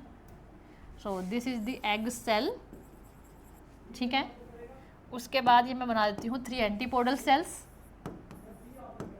3 एंटीपोडल सेल्स, और मैं बीच में बना देती हूँ, इस कलर से इस कलर से बना लेते हैं, बीच में बना देती हूँ मैं 2 पोलर न्यूक्लियाई। बात समझ आई? अब देखो इसके पहले लेबलिंग कर लेते हैं हम एक बार। ये 2 क्या है, यहाँ पे सिनर्जिड्स हैं, सिनर्जिड्स हैं। ये यहाँ पे क्या है, ये यहाँ पे एग सेल है ना, ये यहाँ पे एग सेल है। ये 3 क्या है, यहाँ पे 3 एंटीपोडल सेल्स हैं, 3 एंटीपोडल सेल्स हैं, ये वाले 3 एंटीपोडल सेल्स हैं। ये 2 क्या है, यहाँ पे ये 2 पोलर न्यूक्लियाई हैं, these are the 2 polar nuclei. ठीक है, अब देखो ये यहाँ पे ये क्या बना है, यहाँ पे कंप्लीट एक एम्ब्रियो सैक बना है। एक मेगास्पोर से कंप्लीट एम्ब्रियो सैक बन गया है, जिसके अंदर हमें दिखाई दे रहे हैं 7 तो इसके अंदर सेल्स होते हैं और 8 इसके अंदर न्यूक्लियस होते हैं। पहले देखो यहाँ पे न्यूक्लियस का ही डिवीजन हुआ। अब यहाँ पे कुछ सेल्स के चारों तरफ क्या होगी, यहाँ पे वॉल डेवलप हो गई है, कंप्लीट सेल का फॉर्मेशन हो गया है। तो यहाँ पे इस एम्ब्रियो सैक के अंदर हम देख रहे हैं, यहाँ पे ये जो एम्ब्रियो सैक बना है, ये 7 सेल्ड और 8 न्यूक्लिएटेड एम्ब्रियो सैक यहाँ पे बना है। 7 सेल्ड 8 न्यूक्लिएटेड एम्ब्रियो सैक का यहाँ पे फॉर्मेशन हुआ है। किससे? सिर्फ 1 मेगास्पोर से। सिर्फ 1 मेगा स्पोर से यहाँ पे बना है एक 7 सेल्ड 8 न्यूक्लिएटेड मेगा स्पोर। बात समझ आ गई? क्लियर है यहाँ तक? इतनी बेसिक सी बात समझ आई कि फीमेल गैमिट यहाँ प्रेजेंट कहाँ पे है? ये रहा यहाँ पे फीमेल गैमिट। कहाँ प्रेजेंट है? ये ओव्यूल के अंदर। अभी हमने देखा कंप्लीट एक एम्ब्रियो सैक का फॉर्मेशन हुआ है और जहाँ पे ये फीमेल गैमिट यहाँ पे प्रेजेंट है। ठीक है, इतना प्रोसेस समझ आ गया है ना? इतना यहाँ तक समझ आ गया। अब देखो ये जो अभी डेवलपमेंट देखा है हमने एम्ब्रियो सैक का, किस टाइप से देखा है? यहाँ पे हमने देखा कि जो न्यूक्लियस होता है फंक्शनल मेगास्पोर्स का, वो डिवाइड करता है mitotically to form the 2 nuclei सबसे पहले, which move to the opposite poles forming the 2 nucleated embryo sac. उसके बाद इसमें फर्दर माइटोटिक डिविजन्स होंगी और यहाँ पे बन जाएगा 4 nucleated and later 8 nucleated stage of embryo sac, है ना? तो पहले हमने क्या देखा कि यहाँ पे 1 से 2 न्यूक्लियस, 2 से 4, 4 से 8, 3 माइटोसिस होने के बाद यहाँ पे 8 न्यूक्लिएटेड एम्ब्रियो सैक का फॉर्मेशन हो जाएगा। ठीक है, अब polygon type of embryo sac का मतलब क्या है? It is the most common angiosperms, it develops from the single megaspores. तो अभी हमने देखा कि जो एक फंक्शनल सिंगल मेगा स्पोर था, इससे ही क्या बना है? कंप्लीट एम्ब्रियो सैक का फॉर्मेशन हुआ है, विच is a 7 celled and 8 nucleated structure. तो इसी टाइप के जो एम्ब्रियो सैक होता है उसको हम बोलते हैं polygonum type of embryo sac. इसको मोनोस्पोरिक एम्ब्रियो सैक भी बोलते हैं, इसको मोनोस्पोरिक डेवलपमेंट भी बोलते हैं। ठीक है, कि यहाँ पे जो एम्ब्रियो सैक बना है ये मोनोस्पोरिक डेवलपमेंट की वजह से बना है, कि एक मोनोस्पोर में किस तरह डेवलपमेंट हुआ है और कंप्लीट एक एम्ब्रियो सैक का फॉर्मेशन हो गया है। समझ आ गई बात? इतना यहाँ तक क्लियर है? समझ आ रहा है ना सारा? अब देखो ये बुक का डायग्राम है, बुक में किस टाइप से दिखा रखा है, देखो वो रहा सेम जो भी हमने बनाया। ये न्यू सेल्स के सेल्स हैं। माइक्रोपाइलर एंड की तरफ कोई एक सेल बिहेव करेगा मेगा स्पोर मदर सेल की तरह। ठीक है, फिर देखो ये टेट्राड यहाँ पे डायड बन गया है, फिर टेट्राड बन गया है, सिर्फ यहाँ पे एक मेगा स्पोर फंक्शनल था, 3 डिजनरेट हो जाते हैं। फिर इस टाइप से हमने देखा कि कैसे एम्ब्रियो सैक बना, और ये रहा आपका अरेंजमेंट सेल्स का। चैलेंजर एंड पे एंटीपोडल सेल्स होते हैं, माइक्रोपाइलर एंड पे सिनेर्जिस एंड एग सेल होता है, बीच में क्या है? Polar nuclear, this is the central cell. अब देखो एक बार देख लेते हैं इसको, हमने 7 सेल्ड और 8 न्यूक्लिएटेड क्यों बोला? 1 2 3 4 5 6 7 8, सॉरी मैंने क्या बोल दिया? 1 2 3, हाँ ठीक है, 1 2 3 4 5 6 7 8, तो ये 8 तो है न्यूक्लियस, 8 न्यूक्लिएटेड, और ये 7 सेल क्यों है? देखो 1 2 3 4 5 6, तो ये एक्चुअली में बीच में जो ना ये कंप्लीट एक सेल है, ये तो पोलर न्यूक्लियाई है, इसको हम सेल काउंट नहीं कर रहे, ये क्या है? पोलर न्यूक्लियाई है। तो ये बीच में जो सेल है ना ये वाला, जिसके अंदर ये पोलर न्यूक्लियाई है, इसको हम बोलते हैं सेंट्रल सेल। तो 3A and 1, this is the central cell. तो यहाँ पे कितने हो गए? 7 सेल्ड, 7 सेल्ड और 8 न्यूक्लिएटेड एम्ब्रियो सैक का यहाँ पे फॉर्मेशन हुआ है। ठीक है, so what the next? Pollination. तो अभी हमने कंप्लीट कर लिया है मेल रिप्रोडक्टिव स्ट्रक्चर, मतलब हमने पढ़ लिया है कि फ्लावर के अंदर एंथर क्या था, कैसे पोलन ग्रेन्स का फॉर्मेशन हुआ। ठीक है, फिर हमने पढ़ा कि फ्लावर के अंदर कैसे जो है फीमेल रिप्रोडक्टिव स्ट्रक्चर किस टाइप से था और कैसे उसके अंदर फीमेल गैमीट बना, कैसे एम्ब्रियो सैक बन के उसके अंदर कहाँ मेल फीमेल गैमीट है वो हमने देखा। अब हमें कराना है पॉलिनेशन, मतलब अब हमें जो है ट्रांसफ़र कराना है इस पोलन ग्रेन्स का स्टिग्मा के सरफेस पे, इसको हम बोलते हैं पॉलिनेशन। तो it is the process of transfer of pollen grains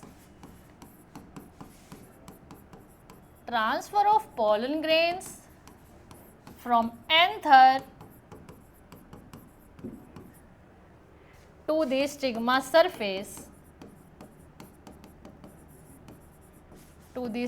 surface is called the pollination। देखो जैसे मैं बना देती हूँ यहाँ पे एक ओव्यूल है, सॉरी ओव्यूल कह रही हूँ उसको मैं, फीमेल रिप्रोडक्टिव स्ट्रक्चर है, यहाँ पे हमें पहुँचाना है पोलन ग्रेन इस टाइप से। यहाँ पे पोलन ग्रेन शेड हुए और इस पोलन ग्रेन को यहाँ पहुँचाना है यहाँ पर। इस प्रोसेस को हम बोलते हैं पॉलिनेशन। बात समझ आ गई? क्लियर है यहाँ तक? समझ आ गया सबको? अब देखो ये जो पॉलिनेशन है ये अलग अलग टाइप का हो सकता है। अब देखो कैसे होगा अलग अलग टाइप का, वो हम देखते हैं। देखो ऑटोगैमी, जिटेनोगैमी एंड दी जीनोगैमी, इन तीनों का मतलब क्या होता है? देखो जैसे हम एक फ्लावर बनाती हूँ, सबसे पहले है ना, मैं एक फ्लावर बनाती हूँ यहाँ पे, सिर्फ इसके अंदर में स्ट्रक्चर से बनाते हैं बस।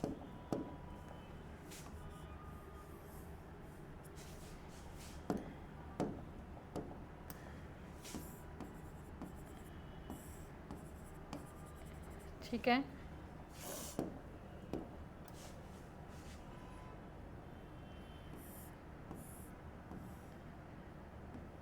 ऐसे ही सेम मैं इसी फ्लावर पे दिखा देती हूँ एक स्ट्रक्चर। इस फ्लावर, हाँ इस वाले फ्लावर पे मैं स्ट्रक्चर दिखा देती हूँ। ये रहा एक स्ट्रक्चर।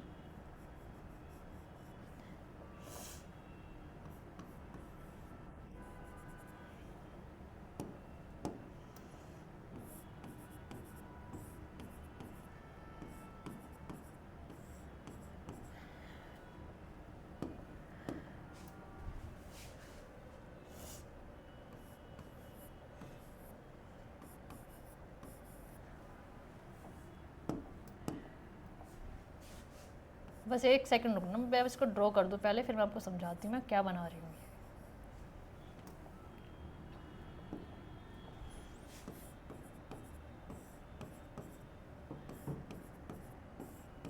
देखो अभी हमने क्या बनाया वो एक बार देखते हैं हम।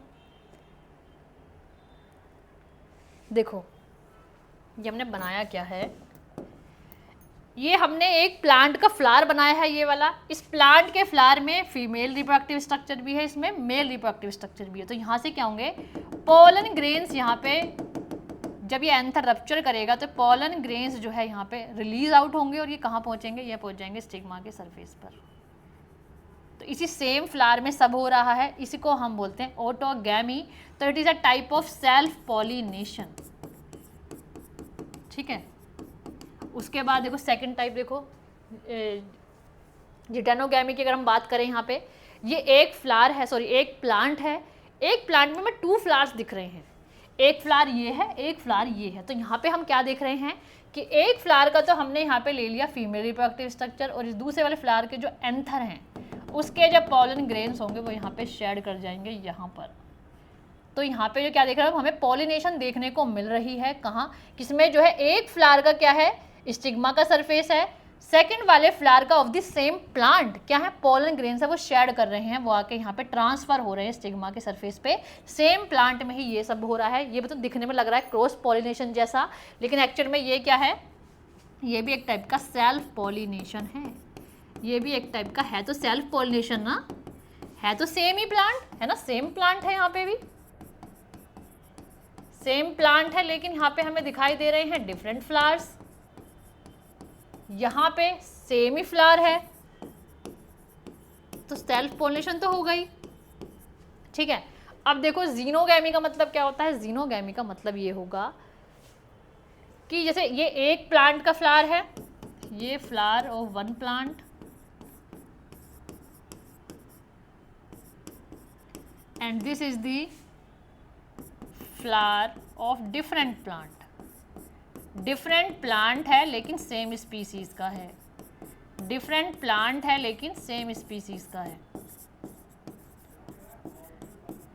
तो इस केस में हम क्या देख रहे हैं कि यहाँ से पोलन ग्रेन शेड होकर यहाँ आ रहे हैं, तो इसको हम बोलेंगे जीनोगैमी। एक्चुअल में ये है क्या, it is a type of cross pollination, क्योंकि यहाँ पे सेम ही प्लांट के अंदर पॉलिनेशन नहीं हो रहा है, डिफरेंट प्लांट्स में पॉलिनेशन हो रहा है, ठीक है। बात समझ आ गई। तो ऑटोगैमी क्या था, यहाँ पे सेम फ्लावर में ही हमें पॉलिनेशन देखने को मिल रहा है। जीटेनोगैमी में हमें यहाँ पे जो है सेम प्लांट के 2 डिफरेंट फ्लावर्स में पॉलिनेशन देखने को मिल रहा है, और जीनोगैमी में 2 डिफरेंट प्लांट्स हैं सेम स्पीसीज के, उनमें हमें पॉलिनेशन देखने को मिल रहा है, विच is a type of the cross pollination. तो वेरिएशन मुझे बताओ, इनमें वेरिएशन किस में देखने को मिलेंगी, इसमें वेरिएशन देखने को मिलेंगी। भाई देखो इनका तो जेनेटिक मटेरियल सेम होगा ना, सेम प्लांट का फ्लावर, सेम प्लांट का फ्लावर, और ये क्या होगा, यहाँ पे वेरिएशन देखने को मिलेंगे, क्योंकि यहाँ पे जो प्लांट्स हैं वो डिफरेंट प्लांट्स हैं। तो यहाँ पे हमें कुछ ना कुछ वेरिएशन देखने को मिलेंगे, किसके अंदर, क्रॉस पॉलिनेशन के अंदर। क्लियर है यहाँ तक समझ आ गया। अब देखो जैसे सेल्फ पॉलिनेशन की हम बात करें, सेल्फ पॉलिनेशन में ईजिली पॉलिनेशन हो जाएगा कि यहाँ से यहाँ पोलन ग्रेन्स आ गए, ईजिली हो जाएगा। लेकिन अगर हम बात करें क्रॉस पॉलिनेशन की, तो भाई देखो क्रॉस पॉलिनेशन के लिए किसी एजेंट्स की रिक्वायरमेंट होगी, कुछ एक्सटर्नल फैक्टर्स की रिक्वायरमेंट होगी जो इस पोलन ग्रेन को उठाकर यहाँ तक लेके आ जाएं, ठीक है। तो इनको हम क्या बोलते हैं, इनको हम बोलते हैं कि वे different agents of the pollination. अब हम पढ़ेंगे abiotic and the biotic. Abiotic में आते हैं हमारे विंड, जिसको हम बोलते हैं एनिमोफिली।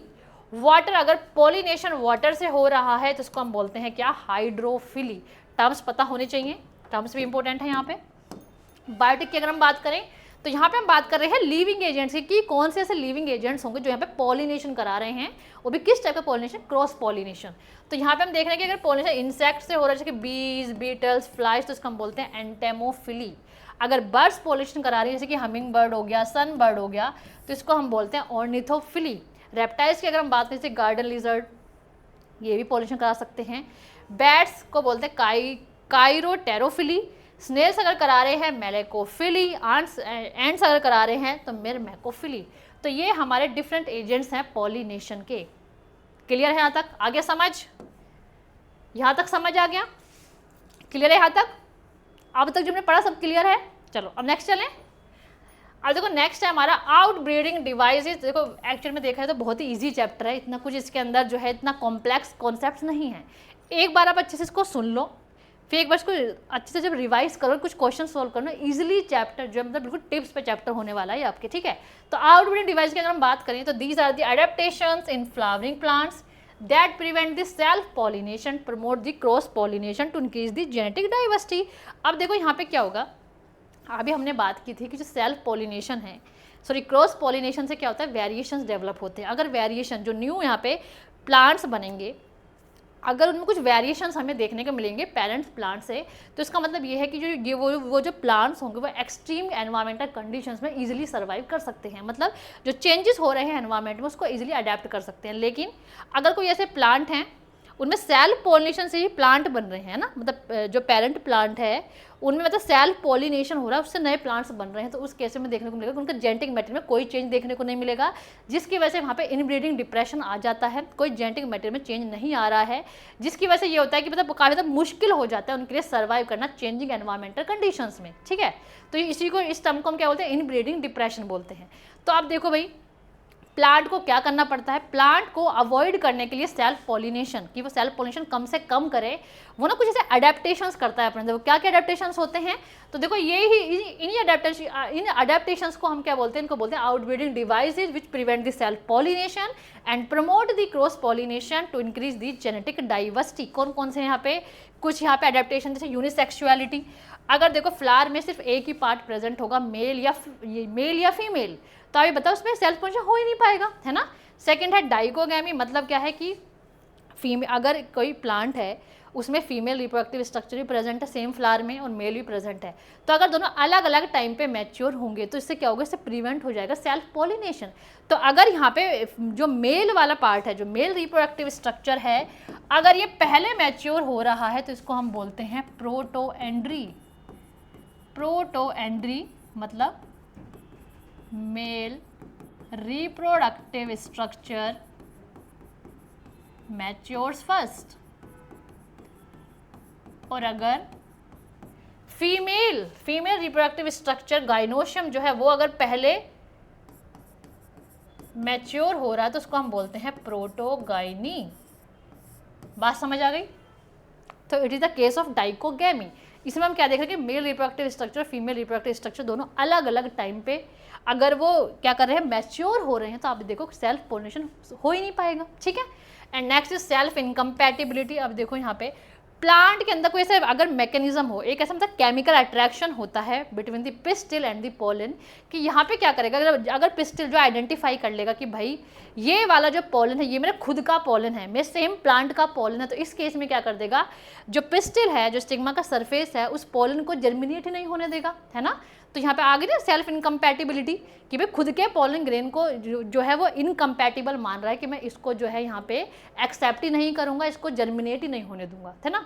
तो it is the case of self incompatibility, कि यहाँ पे सिर्फ जो प्लांट है, जो यहाँ पे पिस्टिल है, वो सिर्फ एक्सेप्ट करेगा, है ना, जो मतलब एग सेल है वो सिर्फ यहाँ पे एक्सेप्ट करेगा किसी डिफरेंट प्लांट के पोलन ग्रेन को ऑफ द सेम स्पीसीज, ठीक है। एंड फोर्थ है यहाँ पे पोजिशनल डिफरेंस। इसका मतलब क्या है कि देखो अगर जैसे दोनों के position male and female reproductive structure की पोजीशन में थोड़ा डिफरेंस आ जाए, कि जैसे यहाँ पे अगर हम बात करें, जैसे यहाँ पे कोई फ्लावर है ना, जैसे ये वाला यहाँ पे फ्लावर है इस टाइप से, इसमें अगर हम ओवरी को तो यहाँ बना दें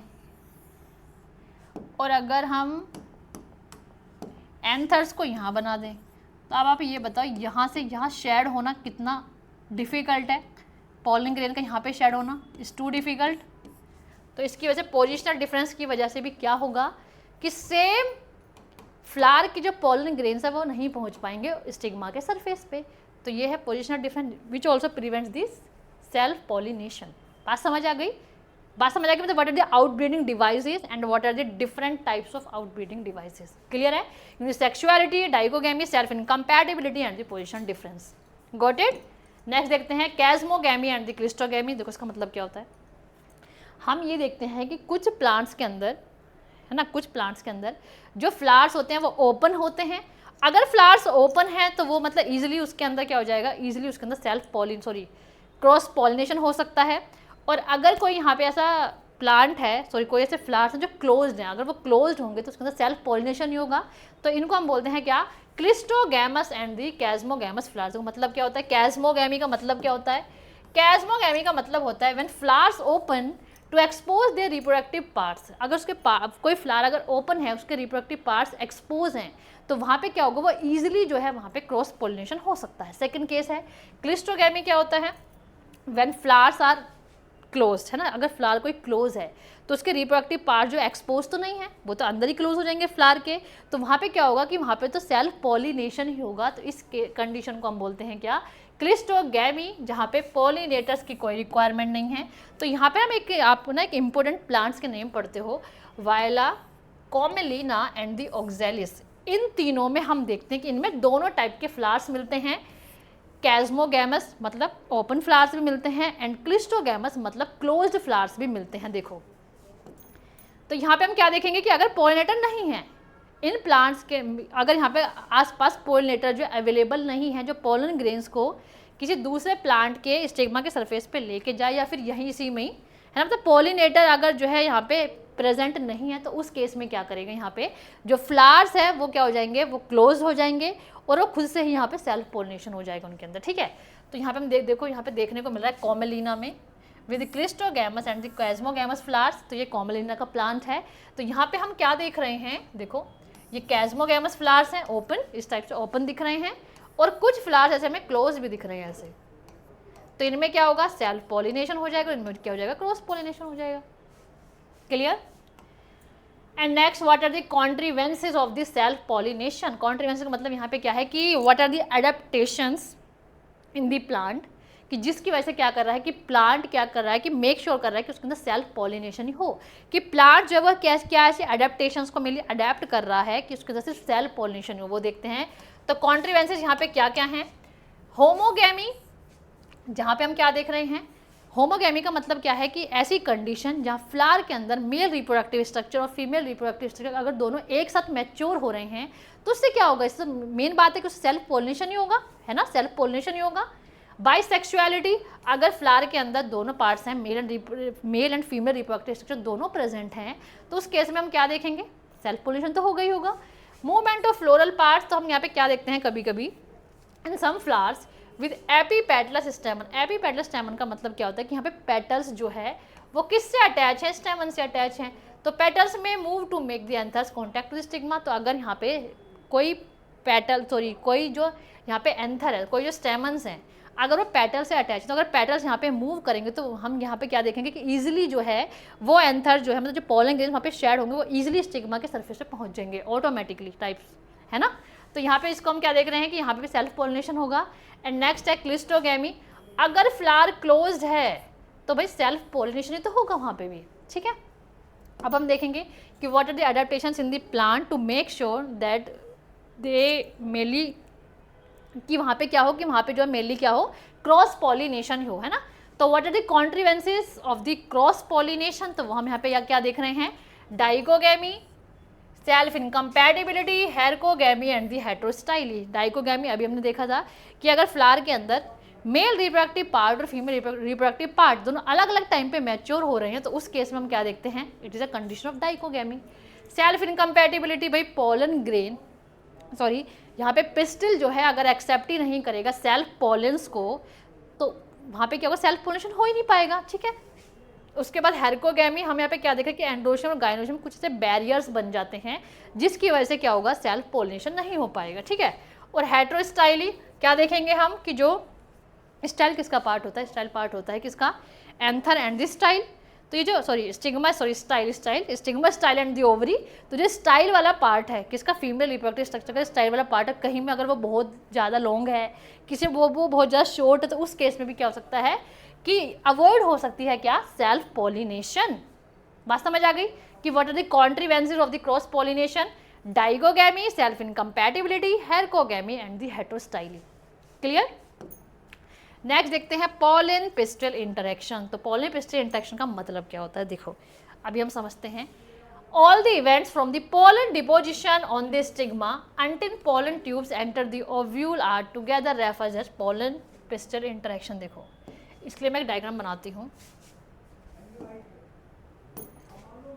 तो जैसे मैंने यहाँ पे स्टिग्मा का सरफेस बनाया और इसमें ना अलग अलग टाइप के पॉलन ग्रेन्स आए। एक पॉलन ग्रेन तो ये वाला है, एक मैं डिफरेंट कलर से बना देती हूँ। एक पॉलन ग्रेन ये वाला है, नहीं इस, और एक पॉलन ग्रेन ये वाला है। ठीक है, देखो अब हम इनको देखते हैं कि ये पॉलन ग्रेन एक्चुअल में है कौन कौन से।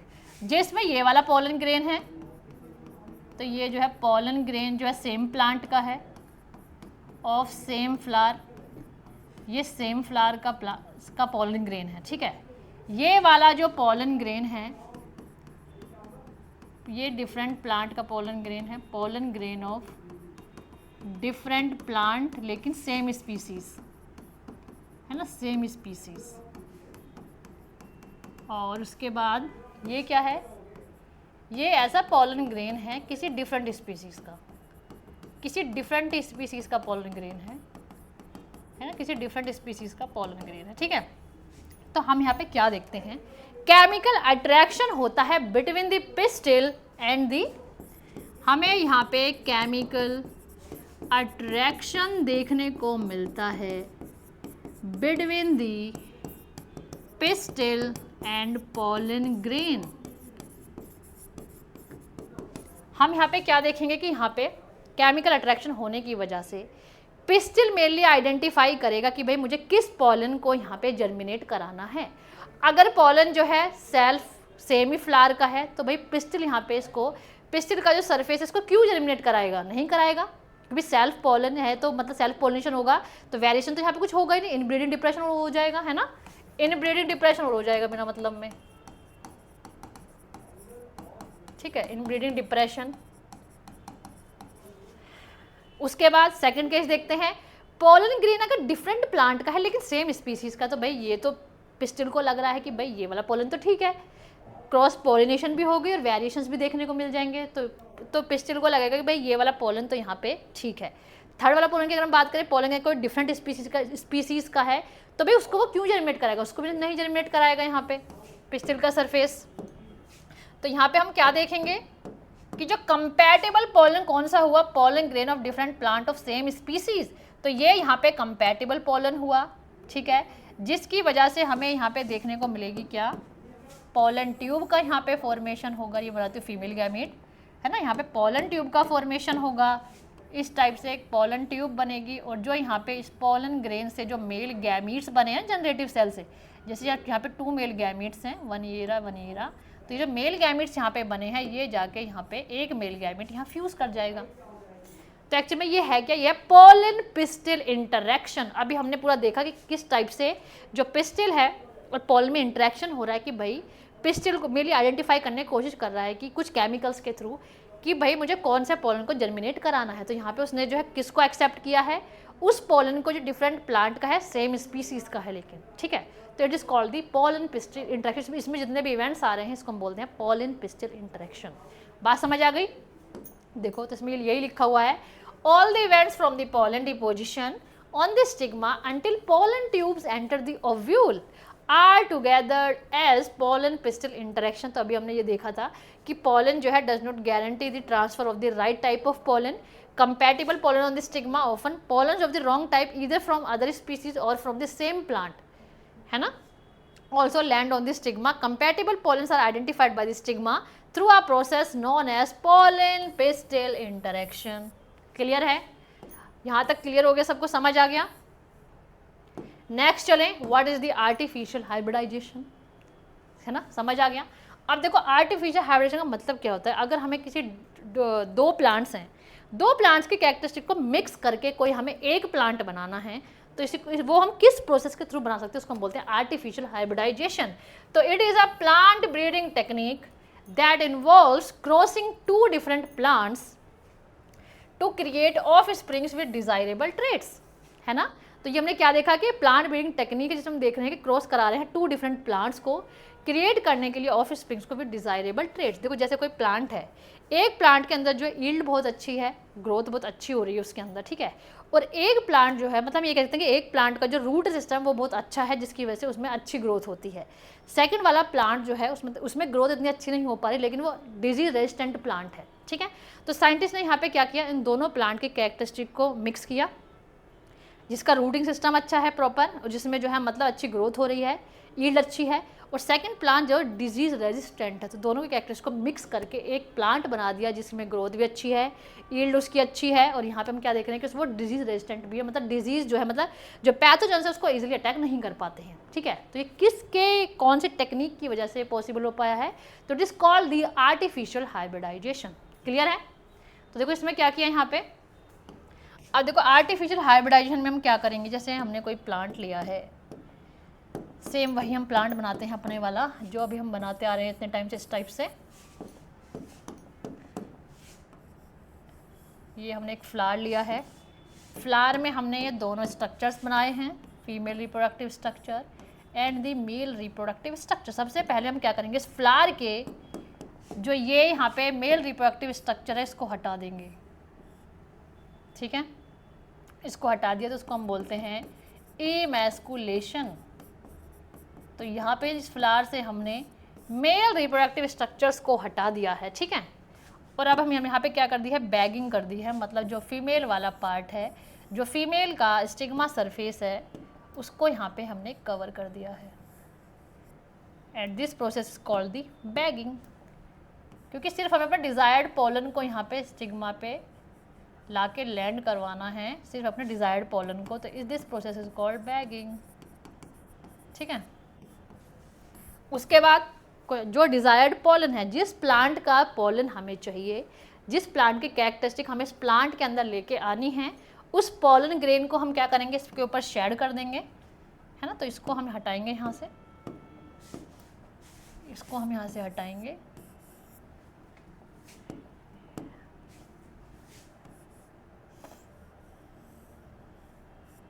ठीक है। इसको जो हमने बटर पेपर से, इसको मैं लिख देती हूँ, बटर पेपर से इसको हमने क्या कर दिया मैंने, ये हाँ, इसको हमने बटर पेपर से इसकी बैगिंग कर दी, इसको हटाया, फिर जो कोई भी डिज़ायर्ड पोलन था उसको हमने यहाँ पे शेड कर दिया, जो डिज़ायर्ड पोलन थे उनको हमने यहाँ पे शेड कर दिया।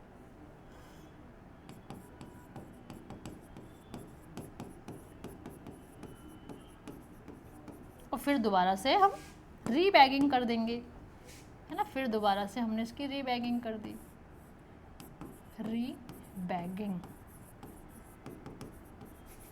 समझ आया प्रोसेस। तो this process called the artificial hybridisation. अब देखो ये जो हमने स्टेप्स यहाँ पे देखे हैं, जहाँ से क्वेश्चन पूछा जाता है, इंपॉर्टेंट स्टेप्स हैं। तो देखो इन स्टेप्स में हमने क्या क्या देखा कि what are the correct sequence of steps which are followed in hybridisation programme. देखो फर्स्ट है selection of the parents, parents को सिलेक्ट करेंगे कि भाई किस किस के कैरेक्टरिस्टिक को मिक्स करना है। सेकंड इमैस्कुलेशन, फ्लावर में से जो मेल वाला पार्ट उसको हटा दिया, फिर बैगिंग कर दी हमने, जो स्टिग्मा का सरफेस उसको हमने कवर कर दिया किससे, बटर पेपर से।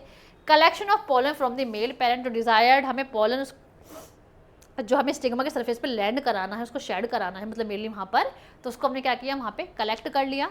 उसके बाद dusting the pollen on the stigma surface and then the rebagging. तो these are the correct sequence of the hybridisation programme. तो ये भी इंपॉर्टेंट है, क्वेश्चन यहाँ से आपका पूछा जा सकता है। समझ आ गया। चले नेक्स्ट। अब देखो हम पढ़ते हैं फर्टिलाइजेशन का प्रोसेस। पोलन ग्रेन हमने देख लिया कैसे बन गए, हमने ये देख लिया कि यहाँ पे पोलन ग्रेन में जो जनरेटिव सेल है उससे बनते हैं मेल गैमीट्स, ठीक है। उसके बाद जो अभी हमने एम्ब्रियो सैक बनाया था, एम्ब्रियो सैक के अंदर फीमेल गैमीट प्रेजेंट था। अब इनका कराते हैं हम फर्टिलाइजेशन। देखो कैसे इनका फर्टिलाइजेशन होगा।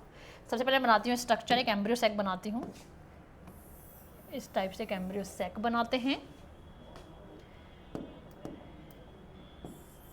ये मैं बना देती हूँ साइनर्जिड्स, ये मैं बना देती हूँ यहाँ पे एग सेल। उसके बाद मैंने यहाँ पे बना दिए 3 एंटीपोडल सेल्स, और उसके बाद मैं बना देती हूँ यहाँ पे 2 पोलर न्यूक्लियाई, ठीक है। और यहाँ लिख देते हैं हम, ये तो है चैलेंजल एंड, और ये वाला एंड है माइक्रोपाइलर एंड, ठीक है। ओके 1 सेकेंड, हमने वो तो बनाया ही नहीं बन पाएगा क्या? 1 सेकेंड 1 सेकेंड 1 सेकेंड।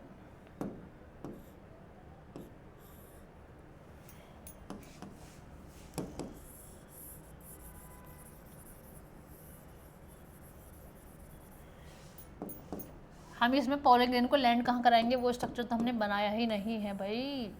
पहले तो हम यहाँ पे ये स्ट्रक्चर बनाएंगे, फीमेल रिप्रोडक्टिव स्ट्रक्चर। उसके अंदर हमने बनाया ओव्यूल। अब हम बनाएंगे इसके अंदर embryo sac. These are synergids, these are the नहीं, it is the egg cell, and these are the 3 antipodal cells and the 2 polar nuclei, ठीक है। अब देखो जैसे ही यहाँ पे कोई पोलन ग्रेन आके शेड हुआ, वाइट कलर यूज़ कर लेते हैं। जैसे कोई पोलन ग्रेन आके यहाँ पे शेड हो गया, ये मैंने बना दिया पोलन ग्रेन, बड़ा ही ख़राब पोलन ग्रेन बनाया है, नहीं दिख रहा है सही, ठीक है।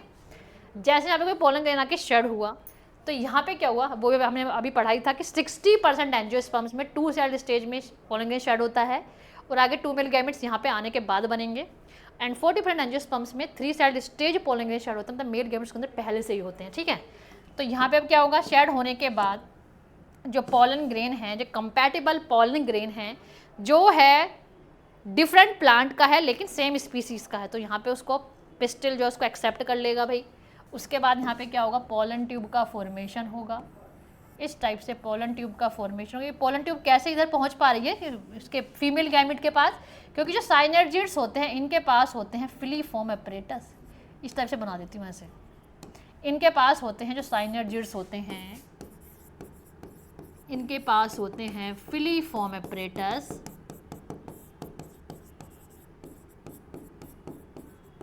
जिसकी वजह से क्या करेंगे, ये कुछ केमिकल्स भी सीक्रेट करते हैं, जो क्या करते हैं मेनली गाइड करेगा पोलन ट्यूब को, गाइड दी पोलन ट्यूब, है ना, गाइड दी पोलन ट्यूब, ठीक है। तो इस टाइप से भाई पोलन ट्यूब यहाँ तक आई, और इसके अंदर क्या थे, इसके अंदर 2 मेल गैमीट्स थे, है ना, इसके अंदर 2 मेल गैमीट्स बनेंगे। अब देखो जो 1 मेल गैमीट है, 1 सेकेंड, हाँ, जो 1 मेल गैमीट है वो तो इसके साथ फ्यूज़ हो गया आकर, ठीक है, और सेकंड वाला मेल गैमीट इसके साथ फ्यूज़ होगा। हमने क्या बोला, फर्स्ट मेल गैमीट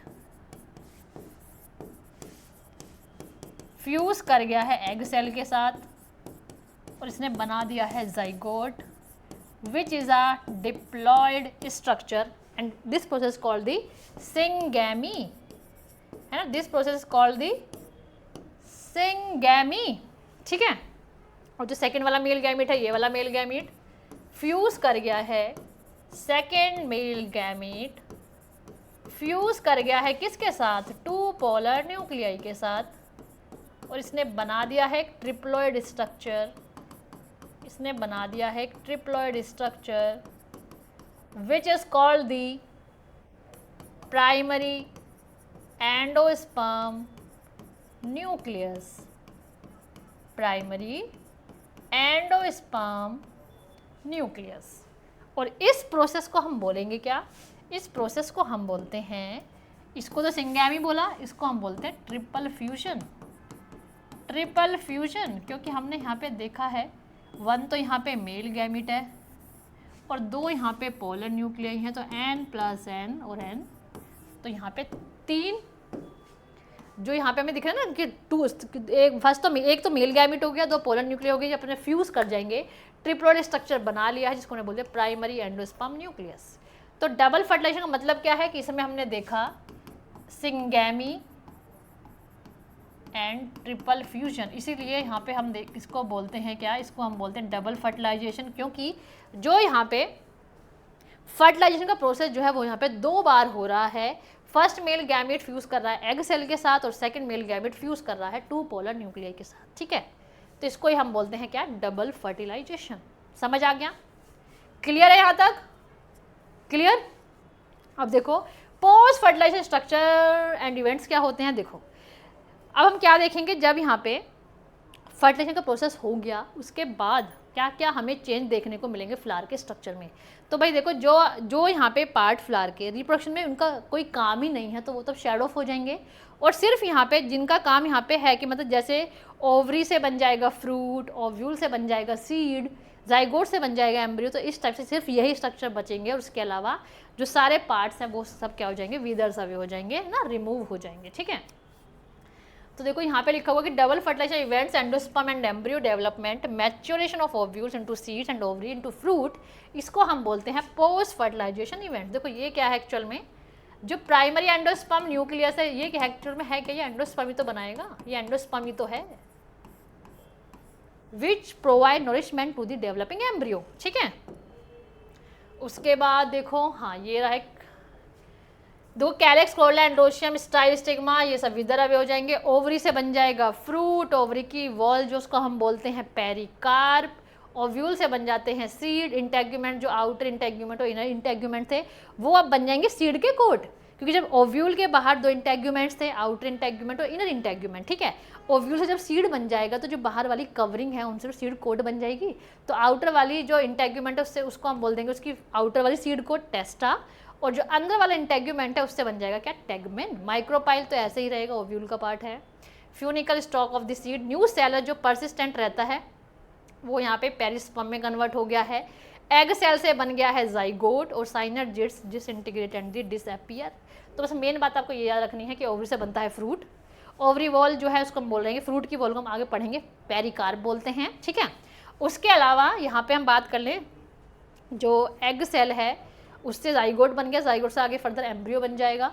तो बस यही मेन बातें आपको ध्यान रखनी है। उसके बाद देखो ओके एम्ब्रियो डेवलपमेंट है ना, एम्ब्रियो का डेवलपमेंट कैसे होगा वो देखते हैं। देखो जाइगोट था, ये जाइगोट बना जब एग सेल और जो एग सेल था और जब मेल गैमेट था फ्यूज करके जाइगोट बनाया, इनमें अब डिवीजन होगा, 2 सेल स्टेज, 2 सेल स्ट्रक्चर बना, 4 सेल स्ट्रक्चर बना, फिर बनता है pro embryo, this is the pro embryo, फिर बनता है ग्लोब्यूलर एम्ब्रियो, इस टाइप से गोल मोल से एम्ब्रियो, ग्लोब्यूलर एम्ब्रियो, इस पे सस्पेंसर सेल्स दिख रहे हैं, ये ग्लोब्यूलर एम्ब्रियो से बनता है, फिर heart shaped embryo, this is the structure of heart shaped embryo. तो इसमें अब देखो क्या होगा, अगर सीड में अगर मैच्योर्ड एम्ब्रियो है उसमें अगर इस टाइप से हमें यहाँ पे क्या दिख रहे हैं, 2 कोटिडन्स बन रहे हैं, तो ये एक डाइकोट सीड का स्ट्रक्चर बन जाएगा, ठीक है। और अगर इसी से ही हमें यहाँ पे क्या दिख रहा है कि सिर्फ एक कोटिडन प्रेजेंट है और सेकंड वाला कोटिडन जो है वो रिड्यूस्ड फॉर्म में है, डेवलप नहीं हो पाया प्रॉपर्ली, इसको हम बोल रहे हैं एपीब्लास्ट। तो ये स्ट्रक्चर किसका है, मोनोकोट मैच्योर्ड एम्ब्रियो का स्ट्रक्चर है। बात समझ आ गई? तो ये हमने एम्ब्रियो डेवलपमेंट की बात करें तो डाइकोट मैच्योर्ड एम्ब्रियो इस टाइप से दिखेगा, और जो मोनोकोट मैच्योर्ड एम्ब्रियो इस टाइप से दिखेगा। डाइकोट कि अगर हम बात करें, डाइकोट का मतलब होता है 2 कोटिडन्स यहाँ पे प्रेजेंट होंगे, और मोनोकोट का मतलब होता है सिंगल कोटिडन प्रेजेंट होगा। मोनोकोट्स में जो एक सिंगल कोटिडन मिलता है उसको हम क्या बोलते हैं, उसको हम बोलते हैं स्क्यूटेलम, है ना। सिंगल कोटिलिडन यहाँ लिख देती हूँ, सिंगल कोटिलिडन जो प्रेजेंट होता है किसमें, एम्ब्रियो में, सॉरी किसमें, मोनोकोट्स में, उसको हम बोलते हैं स्क्यूटेलम। क्या बोल रहे हैं उसको हम बोलते हैं स्क्यूटेलम। क्लियर है?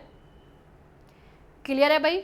समझ आ गया यहाँ तक कि एम्ब्रियो का डेवलपमेंट कैसे हो रहा है। डाइकोट सीड और मोनोकोट सीड में डिफरेंस क्या होता है।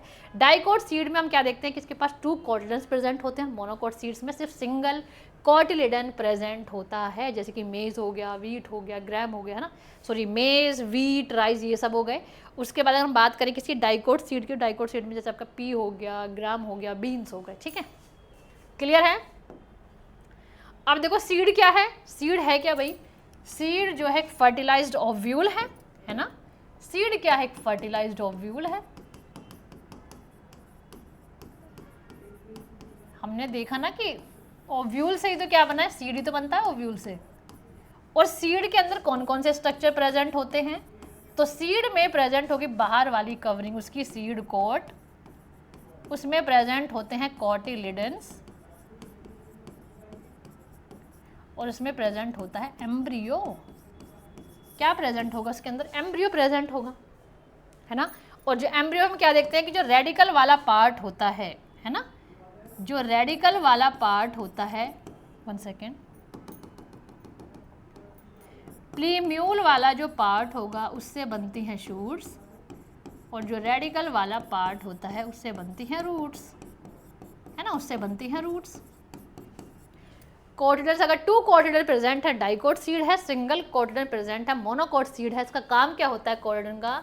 It provide the nourishment to the developing embryo. ठीक है, ठीक है, यहाँ तक समझ आ गया? 1 सेकेंड, हमने एंडोस्पर्म के बारे में नहीं पढ़ा आई थिंक। 1 सेकेंड। ओके, हमने एंडोस्पर्म के बारे में नहीं पढ़ा। 1 सेकेंड, मैं एंडोस्पर्म का बता देती हूँ। हाँ, ये सीड की बात हो गई। 1 सेकेंड, देखो हमने क्या पढ़ा था इससे पहले? एम्ब्रियो डेवलपमेंट पढ़ लिया, है ना। सॉरी, हमने ना इससे पहले एंडोस्पर्म नहीं पढ़ा है। एंडोस्पर्म का डेवलपमेंट बताती हूँ, देखो, है ना। एंडोस्पर्म का डेवलपमेंट तो रह ही गया।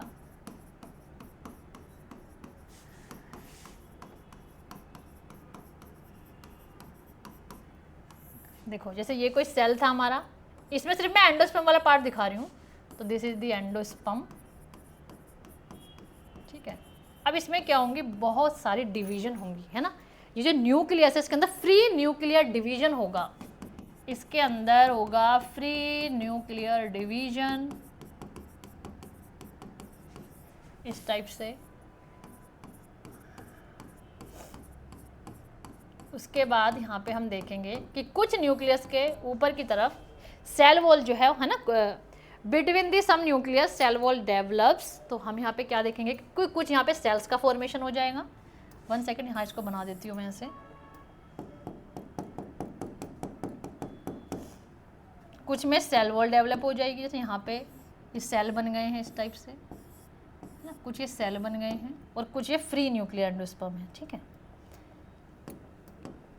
तो ये हो जाएगा यहाँ पे न्यूक्लियर एंडोस्पर्म, सिर्फ यहाँ पे न्यूक्लियस प्रेजेंट है, nuclear endosperm, free nuclear endosperm, और ये हो जाएगा सेल्यूलर एंडोस्पर्म, ये हो जाएगा सेल्यूलर एंडोस्पर्म।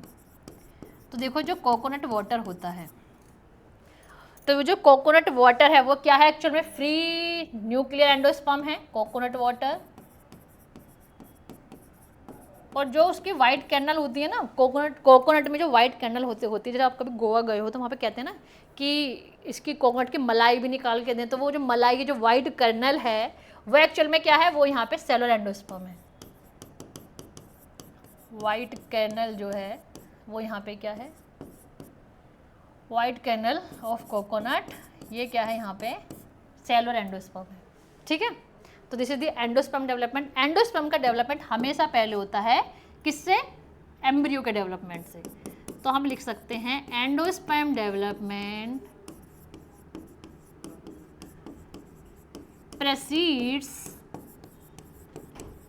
है ना, प्रेसीड्स एम्ब्रियो डेवलपमेंट। एम्ब्रियो डेवलपमेंट से पहले एंडोस्पर्म का डेवलपमेंट होगा, क्योंकि भाई जो ये हमारा एम्ब्रियो है इसको खाना कहाँ से मिलेगा, है ना, ये जो है नरिशमेंट, इसको न्यूट्रिशन कहाँ से मिलेगा? अगर एंडोस्पर्म नहीं बनेगा पहले, तो इसलिए पहले एंडोस्पर्म बनता है, फिर बाद में एम्ब्रियो बनेगा, क्योंकि एंडोस्पर्म इसको खाना प्रोवाइड कराएगा, इसको न्यूट्रिशन प्रोवाइड कराएगा। ठीक है, क्लियर है यहाँ तक? ये हमने एम्ब्रियो डेवलपमेंट पढ़ लिया है। उसके बाद सीड पे थे हम, हाँ सीड हमने पढ़ा था। ठीक है, अब देखो कुछ होते हैं एल्बुमिनस सीड्स और कुछ होते हैं नॉन एल्बुमिनस कह दो या एक्स एल्बुमिनस सीड्स कह दो। एल्बुमिनस सीड्स का मतलब क्या होता है कि यहाँ पे हम क्या देखेंगे कि जो हमारा मैच्योर्ड सीड है उसके अंदर क्या होगा? उसके अंदर एंडोस्पर्म प्रेजेंट होता है। Endosperm is also retained in the matured seed, तो उसको हम बोलेंगे एल्बुमिनस सीड्स या एंडोस्पर्मिक सीड। तो उसमें एंडोस्पर्म प्रेजेंट है इन सीड्स के अंदर। इसका एग्जाम्पल क्या है, मोनोकोट, जितने मोनोकोट सीड होते हैं वो सभी क्या होंगे, एग्जाम्पल है एल्बुमिनस सीड्स के, किसको छोड़ के, एक्सेप्ट दी ऑर्किड। एक्सेप्शन इंपॉर्टेंट है, यहीं से क्वेश्चन बनते हैं, ठीक है।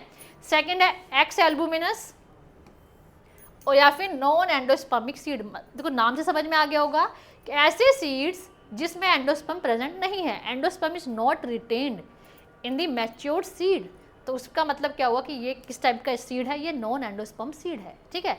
इसका एग्जाम्पल जितने भी डाइकोट्स होते हैं वो सब कैसे होते हैं, नॉन एंडोस्पर्मिक का ही एग्जाम्पल होते हैं, नॉन एंडोस्पर्मिक सीड्स होते हैं, किसको छोड़कर, एक्सेप्ट दी कैस्टर। क्लियर, क्लियर है भाई, यहाँ तक समझ आ गया, क्लियर है यहाँ तक। चले नेक्स्ट, क्या किसी को अब तक कोई डिफ़िकल्टी आ रही है कॉन्सेप्ट समझने में, किसी को कोई डिफ़िकल्टी हो, कोई कॉन्सेप्ट नहीं समझ आ रहा हो तो मुझे कमेंट बॉक्स में एक बार बताना, ठीक है। उससे क्या करेंगे, मैं उसके बाद जो है मतलब जिसके भी जितने डाउट्स होंगे उसके बाद मैं सेपरेट वीडियो बना दूंगी कि अगर कोई कॉन्सेप्ट समझ नहीं आ रहा है, ठीक है। चलो नेक्स्ट देखते हैं, स्ट्रक्चर ऑफ सीड। देखो इस टाइप से सीड्स का स्ट्रक्चर दिखा रखा है, ये डाइकोट सीड है, ये मोनोकोट सीड है इस टाइप से, ठीक है। ये रहा आपका मोनोकोट सीड। देखो मोनोकोट सीड की अगर हम बात करें, यहाँ पे मोनोकोट सीड में हमें क्या दिखाई दे रहा है, यहाँ पे देखो ये मेज है मोनोकोट सीड। तो इसका जब हमने बात की थी कि यहाँ पे जो स्क्यूटेलम है ये क्या कॉटिलिडन है ना, ये एंडोस्पर्म है, ये देखो कॉलियोप्टाइल, प्लीम्यूल, प्लीम्यूल को जो यहाँ पे कवर, जो प्लीम्यूल की जो कवरिंग हमें दिख रही है, जो प्लीम्यूल को मेनली जो प्रोटेक्शन प्रोवाइड करा रही है वो क्या है, कॉलियोप्टाइल है। ऐसी रेडिकल के ऊपर कवरिंग शीट है जो उसको प्रोटेक्शन प्रोवाइड कराती है, वो क्या है, कोलियोराइजा, ठीक है। नेक्स्ट है इंपॉर्टेंस ऑफ दी सीड्स। भाई देखो सीड्स की इंपॉर्टेंस क्या है, ये रिजर्व फूड की तरह काम कर रहे हैं, है ना। तो ये क्या करते हैं, जो यंग सीडलिंग्स होते हैं उनको फूड प्रोवाइड कराते हैं। डिस्पर्जल, जहाँ पे भी सीड्स देखो कहीं किसी लैंड पे जाके सीड गिर गया है, उसको कहीं वाटर मिल गया है, जर्मिनेट कर गया है, तो उससे क्या होगा, न्यू प्लांट बन जाएगा। एक मतलब बेयर जो लैंड है जहाँ पे कोई प्लांट नहीं है, अगर कोई यहाँ पे एक दो चार सीड डाल दिए तो भाई प्लांट तो वहाँ पे ग्रो होना स्टार्ट हो जाएंगे, ठीक है। तो dispersal, reserve food, dispersal, variation. तो भाई देखो ये जो सीड होता है किसका प्रोडक्ट है, सेक्सुअल रिप्रोडक्शन का प्रोडक्ट है सीड। तो एक्चुअल में क्या होगा, जो सीड है इसके अंदर वेरिएशन हमें देखने को मिलेंगे, ठीक है। नेक्स्ट है storage. Seeds can be stored for later use, है ना। जैसे आपने देखोगे बहुत सारे सीड्स को ना गोडाउन्स में रखा जाता है उनको बाद में यूज़ करने के लिए, ठीक है। एंड द पेरिनेशन, तो देखो सीड्स जो होते हैं वो डोरमेंट स्टेज में होंगे तो उसके अंदर वाटर का कंटेंट काफ़ी कम होता है, 10 से 15%, जिसके वजह से क्या होगा कि इसके अंदर कुछ मेटाबॉलिक रिएक्शंस नहीं हो पाएंगी, है ना। तो सीड यहाँ पे डोरमेंट स्टेज में है और जब इसको जर्मिनेट करना होगा, जर्मिनेट इसको करवाना होगा, वाटर के कॉन्टैक्ट में आएगा, तब ये क्या हो जाएगा, यहाँ पे जर्मिनेट कर जाएगा, ठीक है। What's the next, fruit. तो देखो फ्रूट क्या होता है, it is a fertilised ovary. क्या है फ्रूट, फ्रूट जो है फर्टिलाइज्ड ओवरी है, ठीक है। At the wall covering the fruit is called the pericarp and it consists of 3 parts। जो फ्रूट की जो वॉल होती है उसको हम पेरिकार्प बोलते हैं, उसके अंदर 3 टाइप की लेयर्स होती हैं, है ना, 3 टाइप्स की कवरिंग होती हैं। फर्स्ट इज एपिकार्प, मीजोकार्प और एंडोकार्प। देखो मैं बना के दिखाती हूँ, जैसे हमने ये बनाया, एक मैंगो बना रहे हैं हम यहाँ पर, है ना।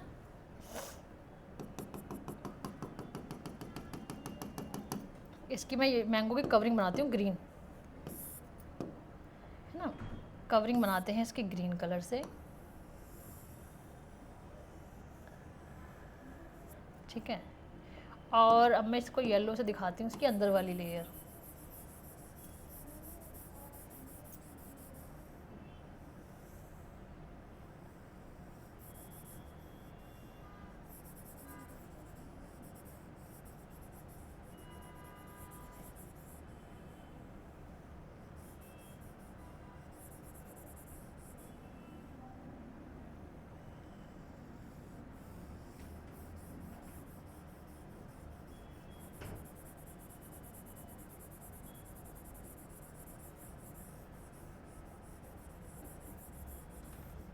देखो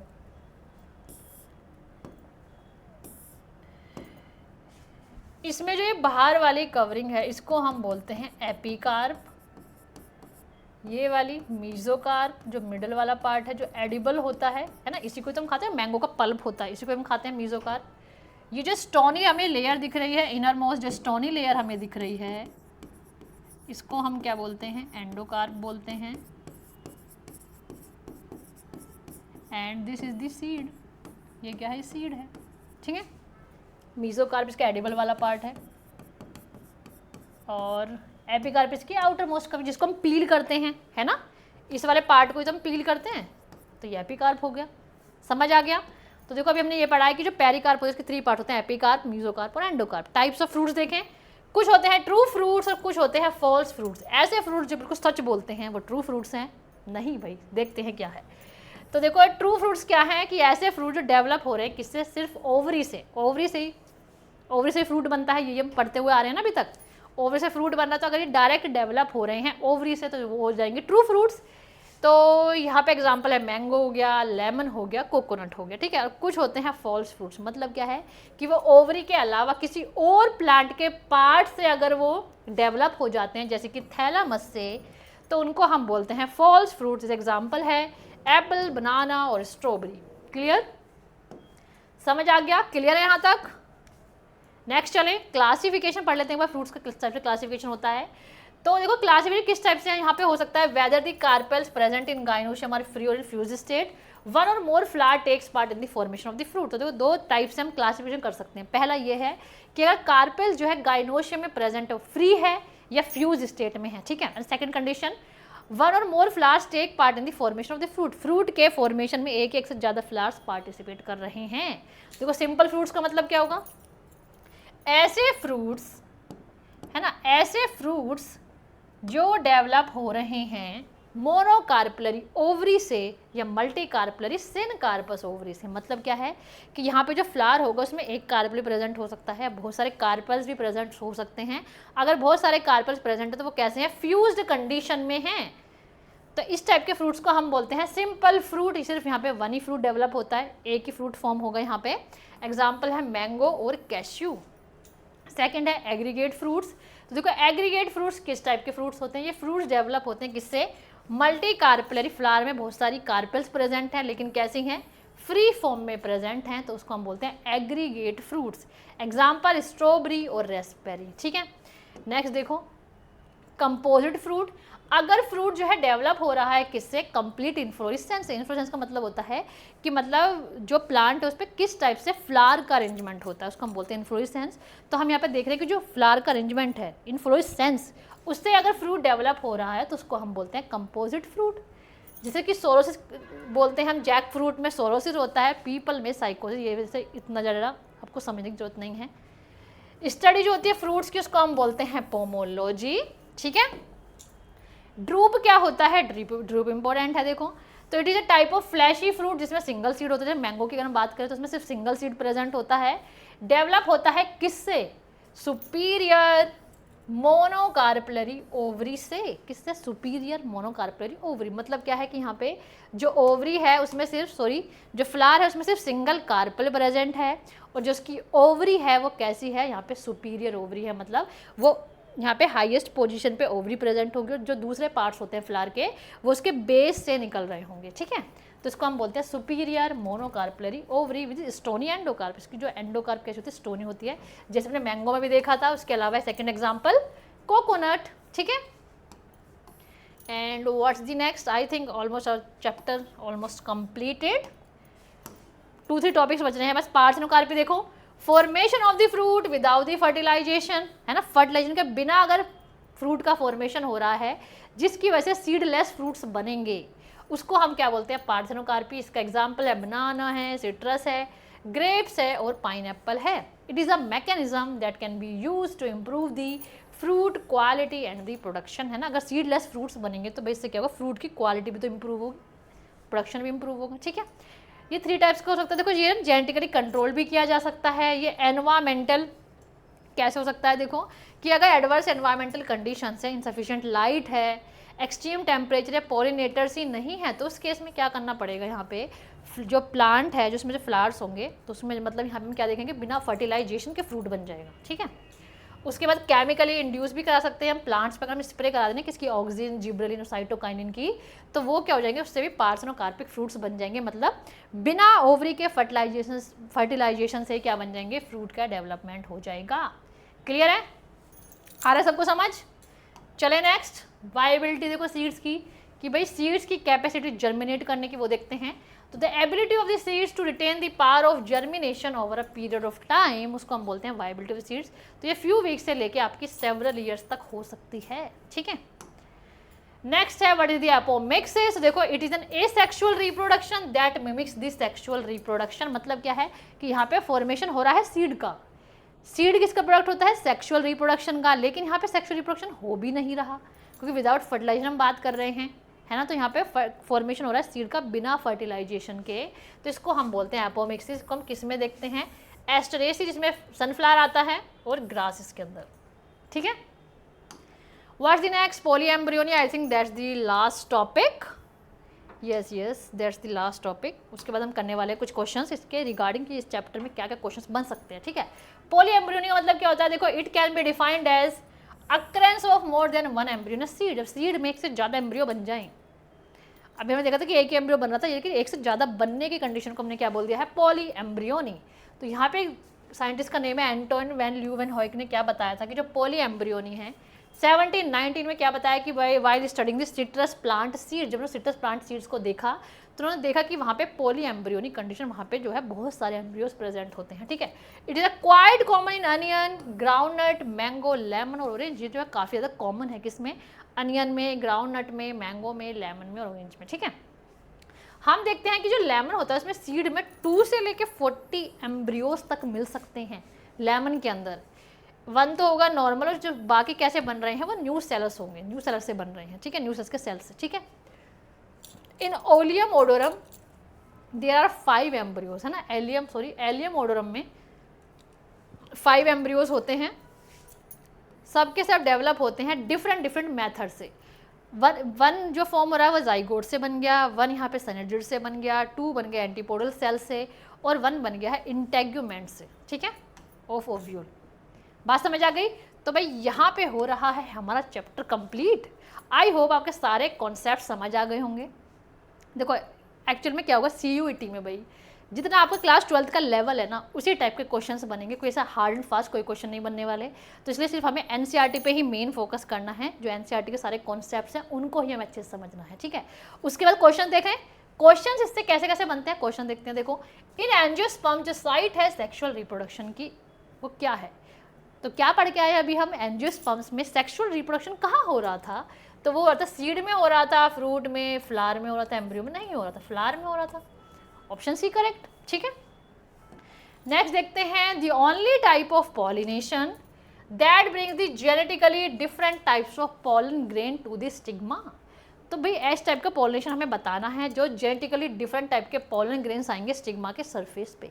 तो बात हो रही है यहाँ पे क्रॉस पॉलिनेशन की। तो क्रॉस पॉलिनेशन यहाँ पे कौन है? कैस्मोगैमी, क्लिस्टोगैमी, जीटेनोगैमी या जीनोगैमी। तो जीनोगैमी में हमने देखा था ना क्रॉस पॉलिनेशन कि यहाँ पे हमने क्या देखा कि दो डिफरेंट प्लांट्स हैं। एक प्लांट का होगा दो अलग अलग प्लांट्स हैं सेम स्पीसीज़ के। एक के तो फ्लावर का यहाँ पे स्टिग्मा सरफेस होगा और सेकंड वाले जो प्लांट उसके पॉलन ग्रेन्स यहाँ पे आके शेड कर जाएंगे। तो इस कंडीशन को हम बोल रहे थे xenogamy.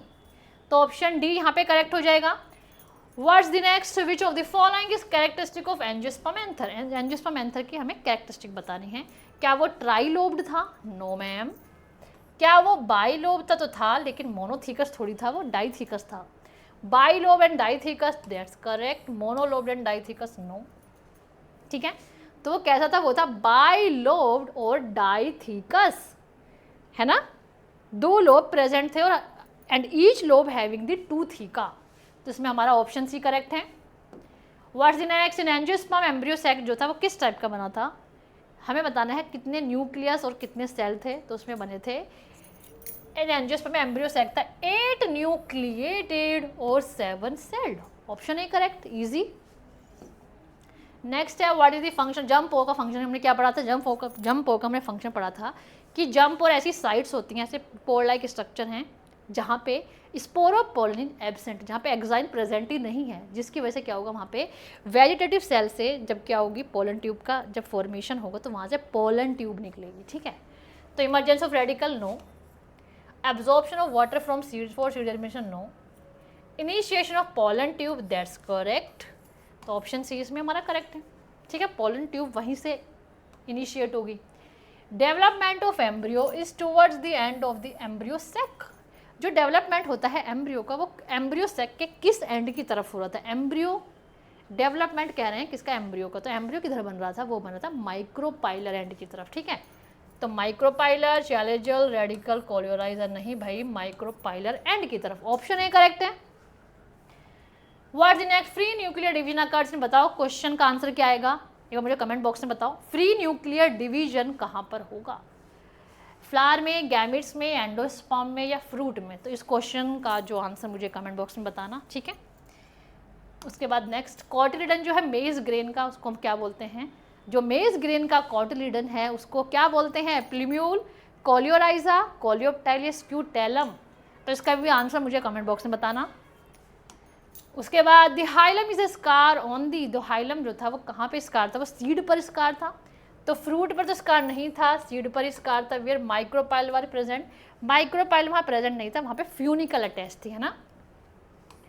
Seed where funicle was attach, ये सही है। Fruit where it was attach to the pedicel, no. तो हाइलम क्या था? It is a scar on the seed where funicle was attach, option C correct, ठीक है। सी वाला option correct है। And what the next question and the last question but not the least question, ठीक है। तो इन dicot seed the correct order of embryogeny is, dicot seed में correct order बताना है किसका? एम्ब्रियोजेनी का। एम्ब्रियो कैसे बन रहा है डाइकोट सीड में? तो देखो सबसे पहले हमने देखा था जाइगोट बन रहा था, फिर बन रहा था प्रो एम्ब्रियो, फिर ग्लोबुलर एम्ब्रियो, फिर हार्ट शेप्ड एम्ब्रियो बन रहा था, है ना, फिर मैच्योर्ड एम्ब्रियो बन रहा था।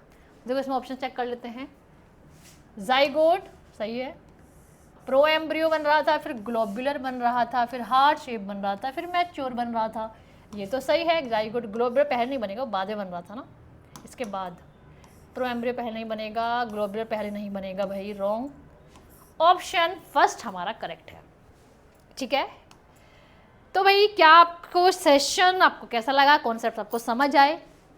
सेशन यूज़फुल हुआ है ना? यूज़फुल रहा सेशन कि मतलब जो कॉन्सेप्ट्स है वो आपके क्लियर हुए, है ना। जिसमें आपको जो एनसीईआरटी में जो कॉन्सेप्ट दे रखे हैं वहीं से क्वेश्चन बनते हैं। तो आपको सबसे पहले उन्हीं सारे कॉन्सेप्ट्स को, उन्हीं सारे टॉपिक्स को सबसे पहले कवर करना है, ठीक है। और फिर क्या करना है आपको? अच्छे से इसका रिवीजन करो।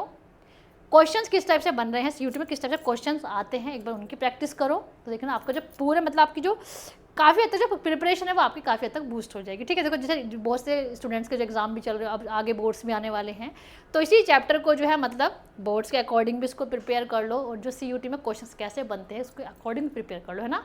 तो यहाँ पे क्या हो जाएगा, आपकी बोर्ड्स की प्रिपरेशन साथ के साथ आपका CUT की प्रिपरेशन भी हो जाएगी, ठीक है। तो भाई सबको सेशन समझ आ गया? कोई डाउट हो तो मुझे कमेंट बॉक्स में बता देना कि भाई मैम वो कॉन्सेप्ट समझ नहीं आ रहा, या फिर मैम ये रह गया है, अभी इसको थोड़ा कंप्लीट करा दो, इसको थोड़ा और डिटेल में समझा दो। जो भी आपको समझ नहीं आएगा मुझे एक बार कमेंट बॉक्स में बता देना। आई विल डेफिनेटली ट्राई कि मतलब मैं कोशिश पूरी करूँगी कि मतलब मैं जो है आपके लिए प्रॉपर वीडियो बना पाऊँ, है ना। कोई शॉर्ट्स वीडियो में या फिर मतलब एक डिटेल्ड वीडियो में, जैसे मतलब आपके कमेंट आते हैं उसके अकॉर्डिंग जो है एक प्रॉपर आपको एक सेशन में मिली प्रोवाइड कराऊंगी कि इसमें जो आपके मिली सारे डाउट्स आपके क्लियर हो जाएं, ठीक है। तो चलो भाई मिलते हैं नेक्स्ट सेशन में, तब तक के लिए take care and the bye bye.